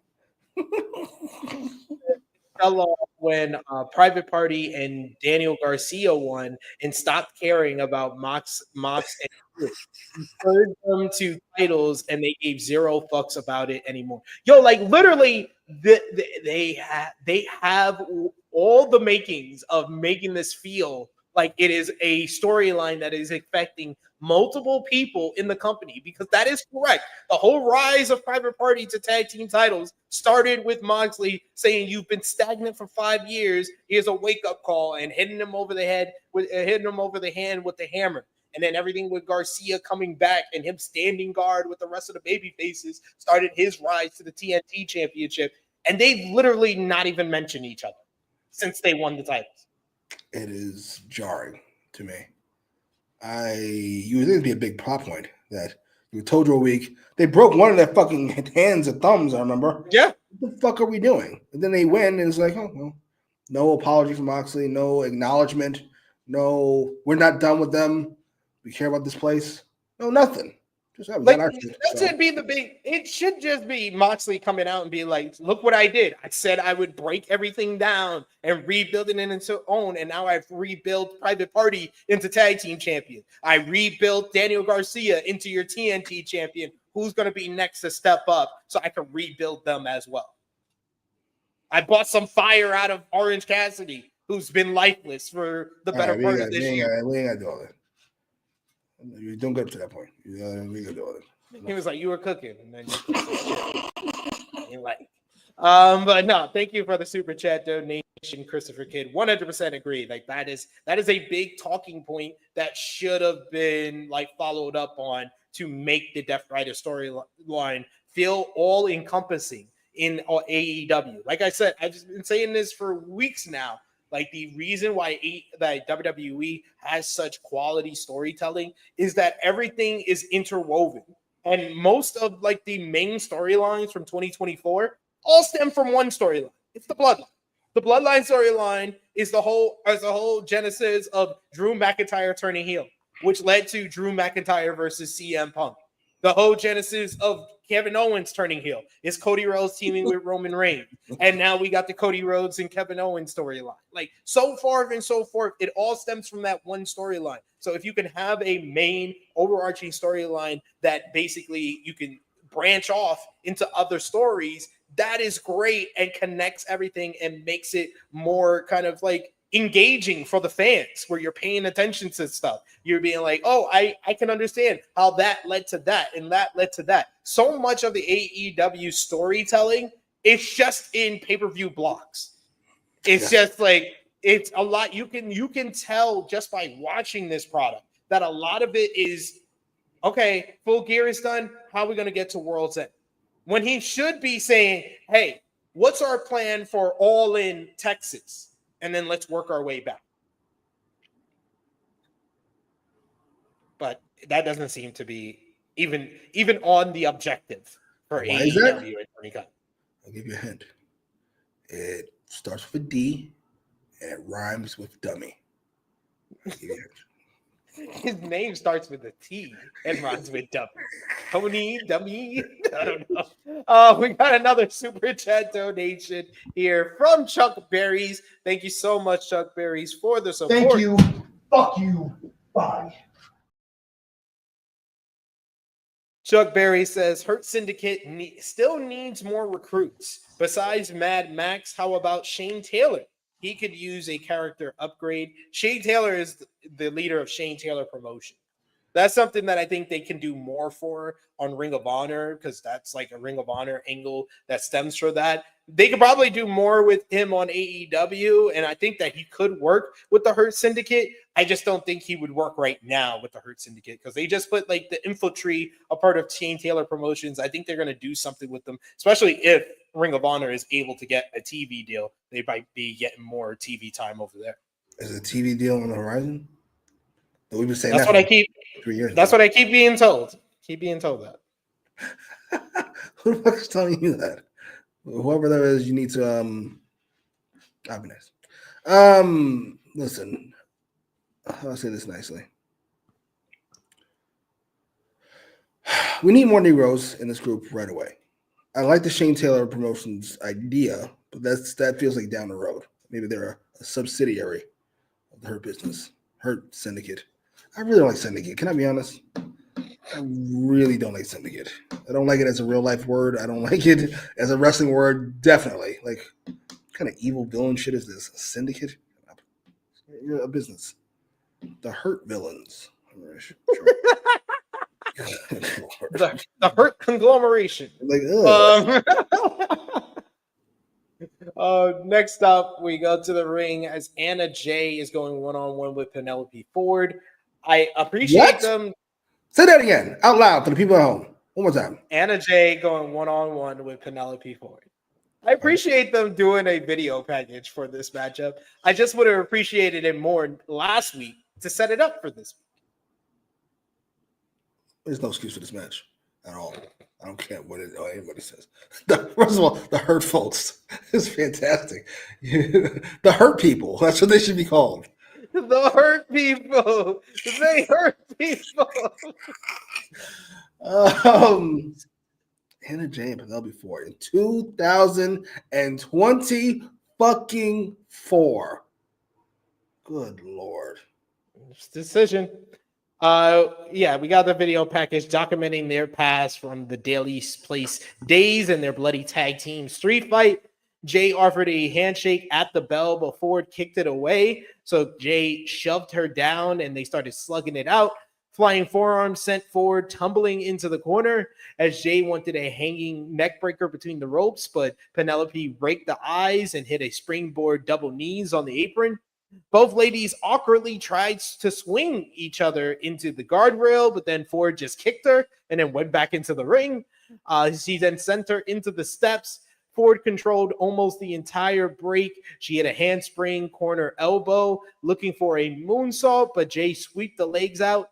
Jay didn't get all of a thrust kick, but she hit a rolling neck breaker for a 2 count.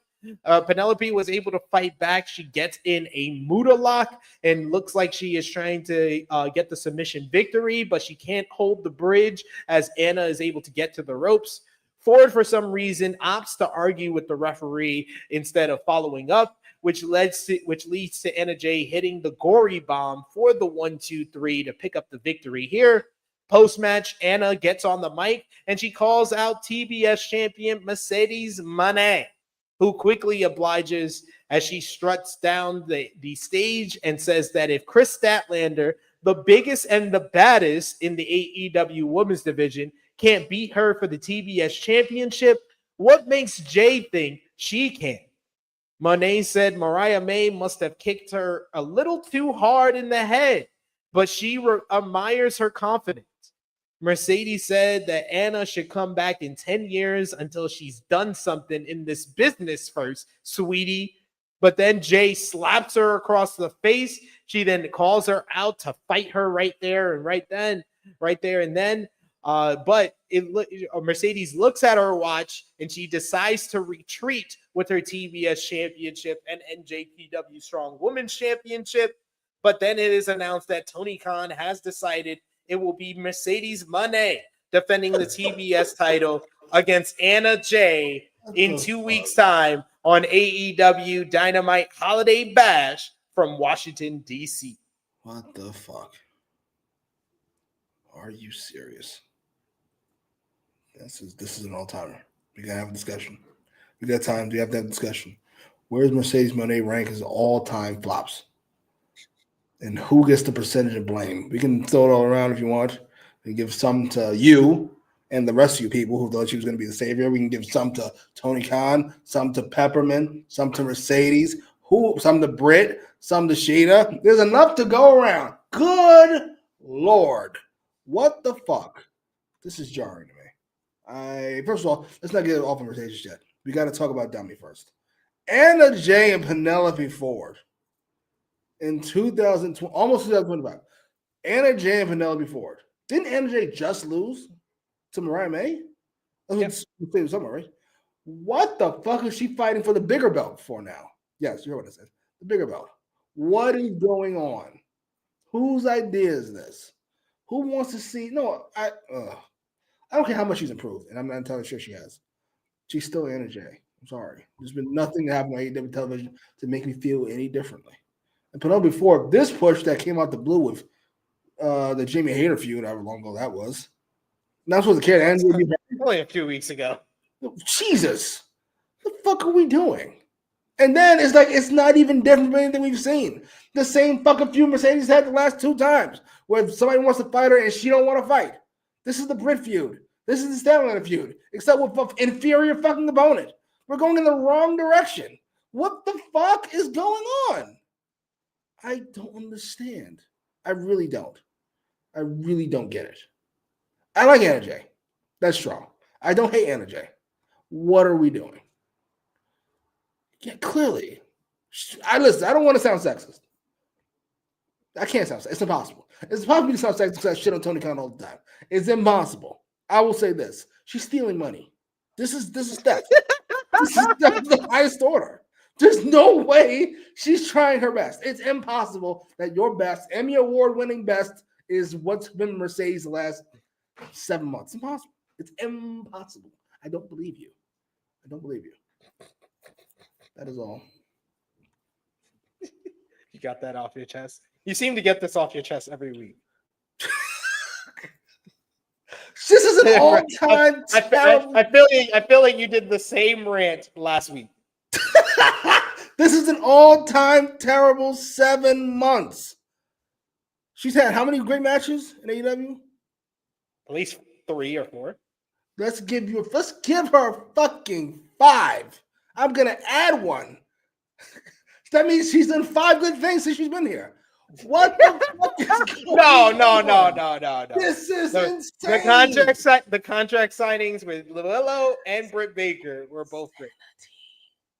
Since She's done seven great things. She's on TV every week.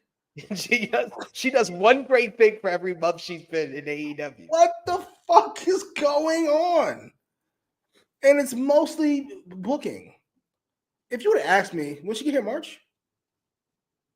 Yeah. If you would ask me in February, who's the best female talker in wrestling? Mercedes has been on the short list. I don't know why. I would have had no evidence for it. I just would have said her because it feels like that's right. And it isn't. What the fuck is going on? I don't understand. We got another super chat donation here, this time from Will Chisholm. Thank you so much, Will. We appreciate always your support. Listen up, you prick. Will says Stephanie Vaquera did 2 matches in AEW and said, I'm going to NXT where the best women's division is at. And she said that part. Thanks, Mercedes. Oh, I forgot she sent Stephanie to NXT. All right, that'll be the 5th. That's her 5th great match. That's the 7th great thing she did. All right, I was talking that in her great matches. She sent Stephanie. No, I'm talking about her sending Stephanie. The match was definitely great. Her sending Stephanie, that's another good deed. So that's the 7. 4 great matches. There's 2 fucking contract signings and sending Stephanie. That's 7. And the first face-to-face with Britt, the one in Chicago, when she came out and did the whole celebration after Britt talked about. All right, what are the great matches? We gotta do actual list because this is important. This is important stuff here. Okay. The great match. The Willow at Double or Nothing. Right. Agreed. Stephanie Vaquera at Forbidden Door. Right. Chris Statlander at Full Gear. True. I think that's all for the great matches in AEW. We're just talking about AEW. Yes. Then the 2 contract signings. 2 contract signings. Face with Britt. Face to face with Britt. And then she sent her debut. No. And then she sent Stephanie to NXT. Oh my God, you liked her debut. No, don't misconstrue what I said. I said that was a fucking big debut. I said that was Punk on steroids. I didn't say anything about it being well done or good or she was. Don't get crazy. Let's be clear. 7 great things in 7 months. And she ain't missed no time to injury. She fucking been here. Come on, man. And we do the Camille feud, the match with Britt, that match with Sheeta, the fucking moaning on the floor. She's got more awful things than she has great things. This is jarring. What the fuck is going on? I don't understand. Who do I blame for this? I'm just asking a question. I'm over this. You're no fun to talk to. I imagine that. We got Big Ed Does. It says WrestleMania main eventer. Yes. Right? WrestleMania main event. My favorite women's match ever. What the fuck is going on? I think the greatest women's match ever she's had. It's the Bayley match? Yeah. I think so. It's so great. I love the fucking match. I think I've given like maybe 6 women's matches 5 stars. That's one of them. One women's match 5 stars. It's that one. Good Lord. What the Because fuck? I watch more Joshi than you, to be fair. So we do got next up. We go to earlier today. Renee Paquette was sitting backstage and she sat down with AEW Women's World Champion Mariah May, who cut Paquette off for not having any friends and just poking holes at people who do. Paquette went to leave saying that she didn't want to deal with this, but Mariah sat her back down and told her to shut up and listen. May said that giving a title shot to her best friend is a great gesture, something she wouldn't have gotten otherwise, and shaking your tits doesn't earn you a shot at the gold. She's going to have to work for it. Mariah May brought up Thunder Rosa, calling her out briefly as we saw Mina Shirakawa marching in the back, going around. I was like, who the fuck was that? And then I was like, oh, that's me. But I like that she mentioned Thunder Rosa. Thunder Rosa talking about how she wants to restore women's wrestling. And Mariah says that she's the one that killed women's wrestling and it's never coming back again. Mina Shirakawa then marched out and approached Mariah May. Renee Paquette ran off as she had the champagne bottle in a similar fashion that Mariah had last week. But instead of bashing Mariah over the head with it, she just scares her and then tells her in her face, winter is coming. Make me work. I like this segment. I thought Mariah May was awesome here. She is great in these like pre-tapes, very similar to Timeless Toni Storm. She learned a lot from her, and this sets the stage for next week. AEW Women's World Title matchup. Mariah May defends against her former best friend, Mina Shirakawa. What did you think about this one? This was great. I feel like we should have got a lot more of those from Mariah May instead of what the fuck she's been doing since the Tony feud. I feel like she was talking for me. I just thoroughly enjoyed everything she had to say. Women's wrestling is better than ever. She's like, ugh, shut up. I'm here for it. Knock it off. What are you babbling about? I'm here for you, Mariah. Thank God. Women's wrestling is dead. You gotta see the first promo. When the first time she said that was on an episode of Collision, so I know you didn't watch it. So that first promo, it was during the Anna Jay feud. She was like, I killed women's wrestling. Jesus.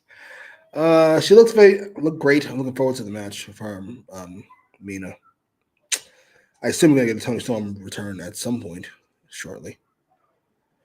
Maybe we can save this reign yet.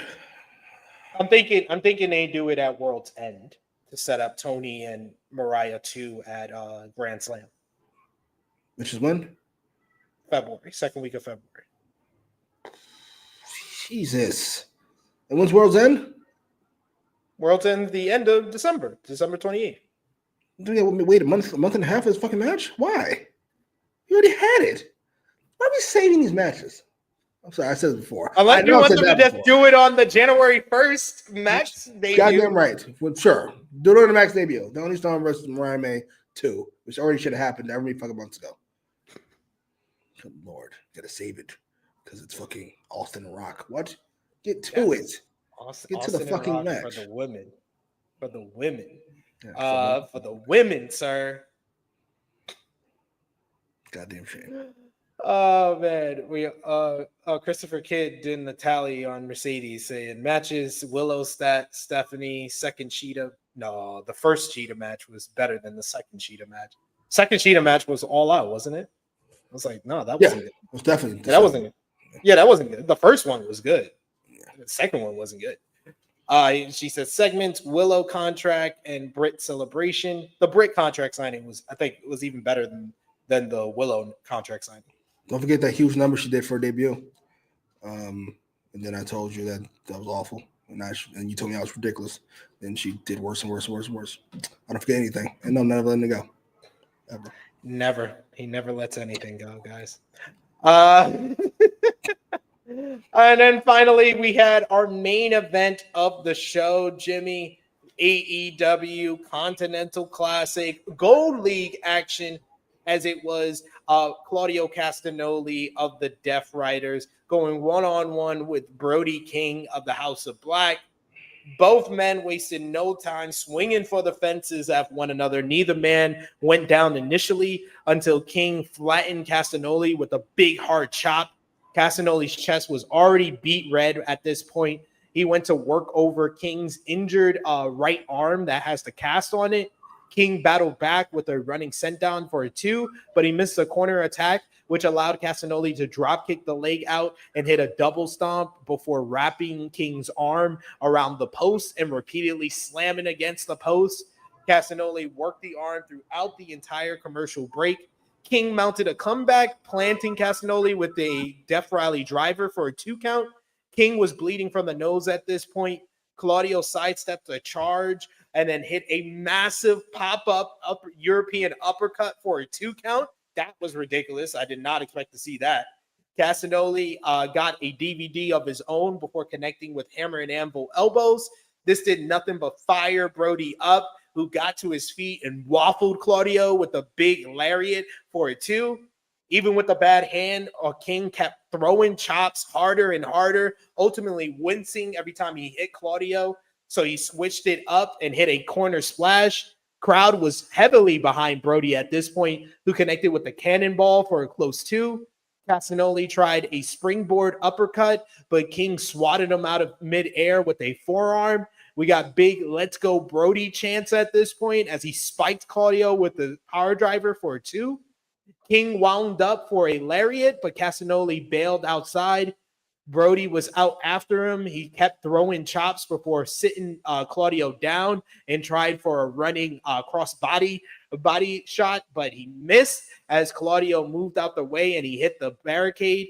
Claudio hits him with a big European uppercut and he slammed him over the barricade, over the top of the barricade. Brody barely breaks the count. Claudio goes for the big lariat, how he beat Ricochet and Darby over the last 2 weeks, but King is able to hit one of his own for a very close near fall. King wants the Gonzo bomb, but Claudio rakes the eyes, grabbing the referee. He hits a mule kick right to the nether regions and then follows up with the neutralizer for the 1-2-3. Claudio Castagnoli is 2-0, 3 more points, 6 points overall in the Gold League of the Continental Classic, in what I thought was an excellent heavyweight slugfest. When you tell me Brody King and Claudio Castagnoli are going to have a fight, that is what I want to see. I want to see these two guys beating the ever-loving crap out of each other, and that's what they did here. I thought this was the best match of the Continental Classic so far. Just a great match overall and a great way to close this episode. And it sets the stage for next Wednesday as Claudio Castagnoli, undefeated 2-0 in the Gold League, will go one-on-one with 1-0 Will Ospreay in the main event for next week's Winter is Coming. Meanwhile, we got Rampage and Collision this week with more Continental Classic action. You got on Rampage on Friday, Ricochet going one-on-one with Commander. You also got Kashiko Okada one-on-one with Mark Briscoe in the blue. And also in more Blue League action, you got Daniel Garcia one-on-one with the Beast Mortos. Meanwhile, on Collision this Saturday, they announced during the main event that Okada will go one-on-one with Kyle Fletcher. So some really good stuff to close the show with Brody and Claudio here. I thought that was an excellent matchup, just hard-hitting heavyweight slugfest at hoss fight in every sense of the word. What did you think about the main event? I think Claudio's forearm's terrible. But other than that, great match. I loved every minute. Well, I can't say every minute of it. I loved, how long was the match? This was, let me double check, but continue. I love the open. I love the working of the hand. I love Brody saying fuck the hand at some point and just moving forward. I love the chops. I love Brody King in general. Brody King is one of my favorite watchers. We keep giving Darby all the credit. Brody, in and of himself, is one of my favorite watchers in wrestling. I don't know what his ceiling is. 14-17. 14-17. I love 13-36 of this. Then we got into the fucking finish. And of course, we can't just do a count out because a count out would be too perfect. It would set up too many things. We would be believing count outs in the future. It would be different from the opening match finish. It's just too perfect. So no, we need to do this horseshit we just did in the beginning of the heel Chiefs to win. Good Lord. I'm so annoyed. That would be what? I like Claudio. Knock it off. It's not getting crazy.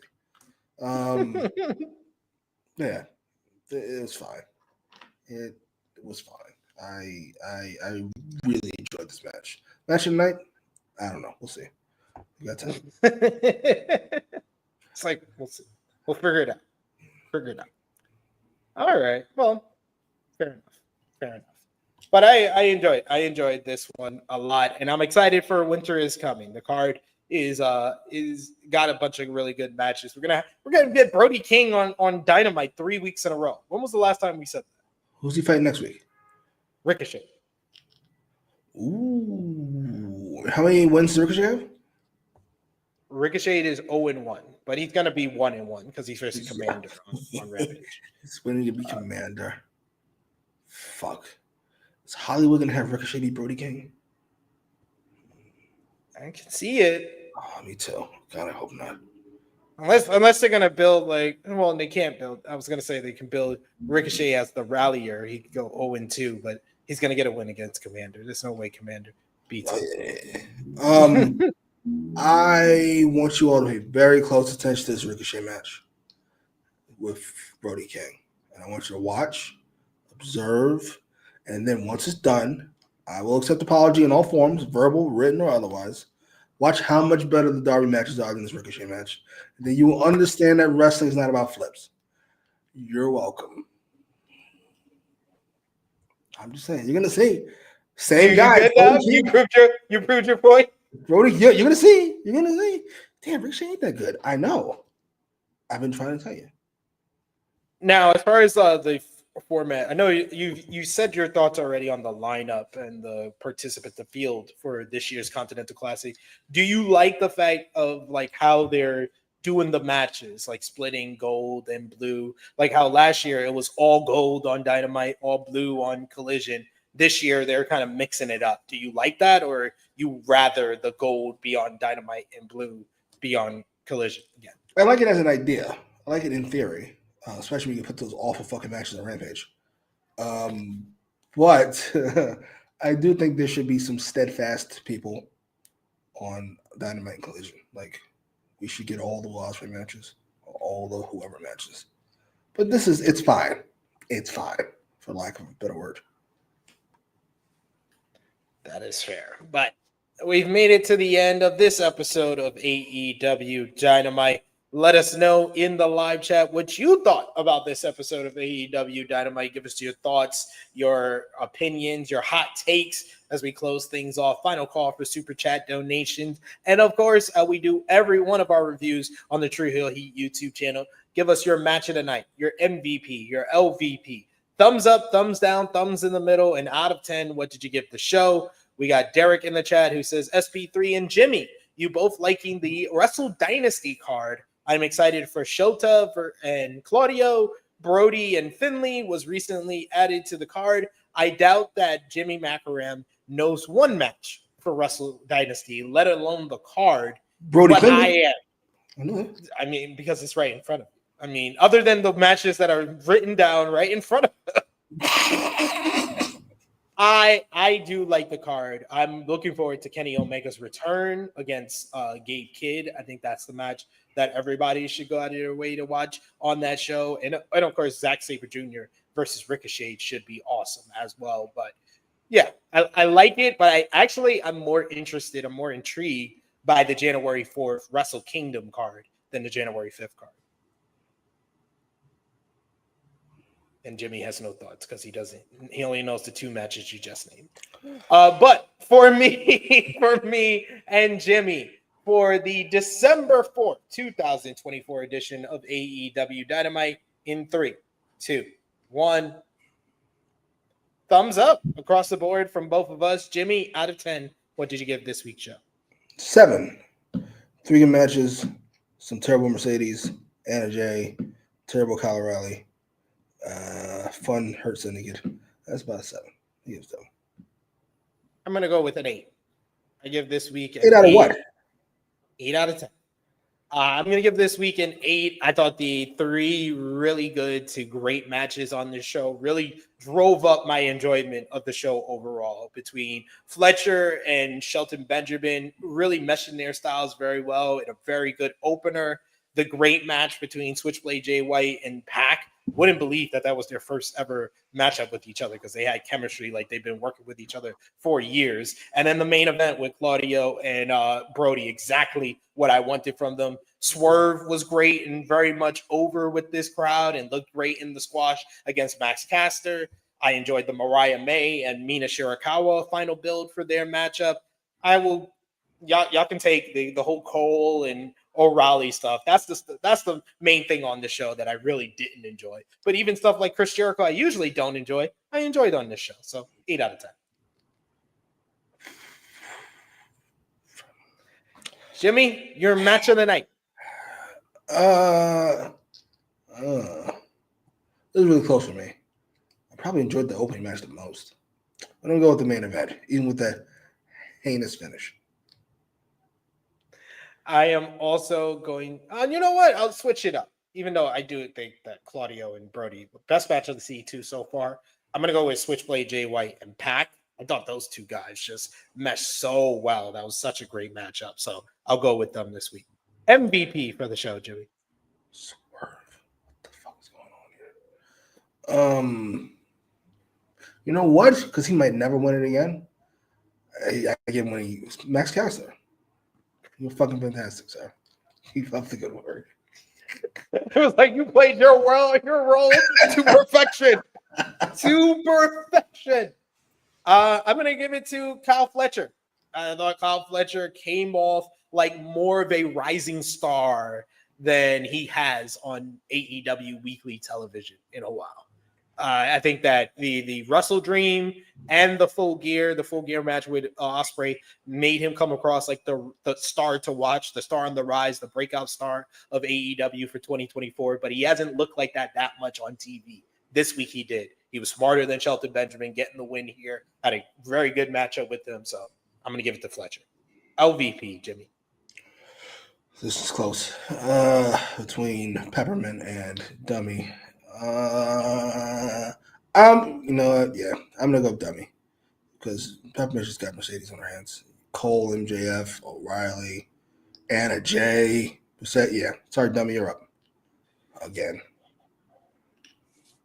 I'm gonna give it to Kyle O'Reilly and Adam Cole.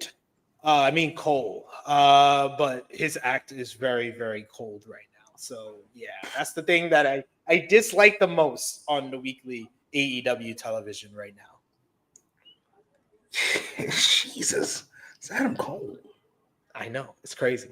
It's insane. It's insane to me. Yeah, Adam Cole. If you would have asked me maybe 2 years ago, 3 years ago, even last year, I would have said Cole's in like my short list, my top 15 of my favorites in wrestling. But that's like short list, Jesus.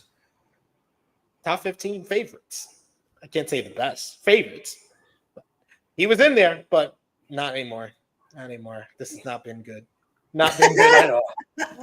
But that brings us to the end of AEWramble. I want to thank you all for joining us live. Thank you all if you sent a super chat donation, as well as to our good brothers, Chuck J, who is our newest member, Genesis, who sent us a super chat today, as well as Christopher, Chuck Berries, Will Chisholm. Appreciate y'all for showing your love, showing your support, and for everyone who is joining us live and watching us on demand. If you haven't already, drop the thumbs up on the video, hit the subscribe button and the bell to stay notified for all the great content here. And want to thank my good brother Jimmy Macram for joining me as always on AEWramble. Floor is yours. Let everybody know where they can follow you on social media and what you got going on in the channel. On Twitter at Jimmy Macram, where we are, I won't say celebrating the death of motherfuckers who run crooked insurance companies. But we're not crying. We're certainly not crying over it. You reap what you sow. Is that too strong for someone who just died? It feels too strong. Who are you talking about? You didn't see the story where guy who ran, I think it's a health insurance company, got shot in New York, back in the fucking head? No. Yeah, you didn't see this? Yeah. No. Big deal. And nobody's crying. The fuck was just murdered. Cold blood. And nobody's crying. It's coming. End days are coming, I'm trying to tell you. End times. I love that nobody. I don't know how to follow that. You can follow me on the Twitter machine at TrueHillSB3. Follow the gang, Facebook, Twitter, Instagram, TikTok at True Hill Heat, Patreon.com/True Hill Heat. $3 a month gets you exclusive content. The best way to support us when we are not live here. Check out all the great content we got on the channel right now, like our NXT Deadline preview that we did yesterday with the newest member of the team, Corey Brennan of Fightful Select, where we previewed this Saturday's show. We also had Rated Raw review number 46. You broke your neck, so what? Reviewing this week's Monday Night Raw. Check out True Hill Heat Sports and Entertainment YouTube channel, where we got our The Bear Season 3 review that is up right now, as well as a character tier list for the show. So check that out as well. But for me and Jimmy, it is me, your True Hill Phenom SP3. This has been AEWramble, episode 175. That C2 feeling. We are signing off until next time.